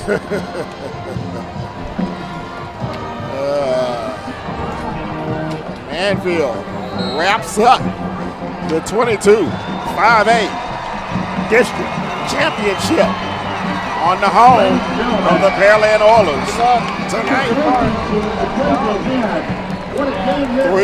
3-2-1 ball game. And the final score is Manvel 42, Pearland 28. Got the man of the hour right here, Shane McCarley. You threw 5 touchdowns against Pearland here for the district title. Did you expect that coming in? Oh, definitely. You know, we have a great coaching staff that calls the right plays at the right moments. So I was really excited. I was hoping to throw a few more, but they executed well on defense. It seemed like your receivers were not getting open at first, and then when you scrambled, they somehow found it. Did y'all have a special play for that or hand signals? You know, we definitely don't, but we do scramble drills all the time. So if the guy's deep, he comes forward, but if the guy's short, he runs deep. You know, we do that all the time. We work on that in practice. So, but the offensive line played a hell of a game. They did amazing this week. So, and preparation as well. So we're really excited about this win. Congratulations on the big win, district champion. Yes, sir. Thank you very much. Guys, back up to you. All right, Jay, thank you very much, and thanks to Shane McCarley, the night's quarterback for the winning Manvel Mavericks, and it is a 42-28 win for Manvel, Ken, and these guys are going to be very impressive or should be very impressive to watch as the playoff season rolls around. Well, they're going to be very scary for the opponents that turn on the tape of this victory here tonight against Manvel. Shane McCarley, our player of the game, as Jay had him just moments ago with 5 touchdown passes tonight, as they just totally carved up one of the best defenses here in the Houston area. Yeah, and I think that is one of the big stories of the night. This wasn't just any old team that they did, as you say, carve up tonight. This was a team that was allowing just 7 points per game or a little bit more. Yeah, and Manvel able to really control the line of scrimmage tonight. Their offensive line did a heck of a job protecting McCarley. When Pearland did decide to come with the blitz, McCarley able to use his athleticism, get outside the pocket, and his receivers made tremendous plays in the secondary all night. A lot of athletes on the Manvel team, and they were very evident tonight. They take their school to a 42-28 win in their first season on the 5A level. The Manvel Mavericks are going to be district champions as they get ready for the Class 5A Division II playoffs. Well, that's going to wrap it up here from the rig tonight. For Ken Moore, for Jay Darnell, for the entire crew that brought you this one, I'm Lonnie King. Thanks for being out there tonight, and we'll see you down the road here on the Legacy Sports Network.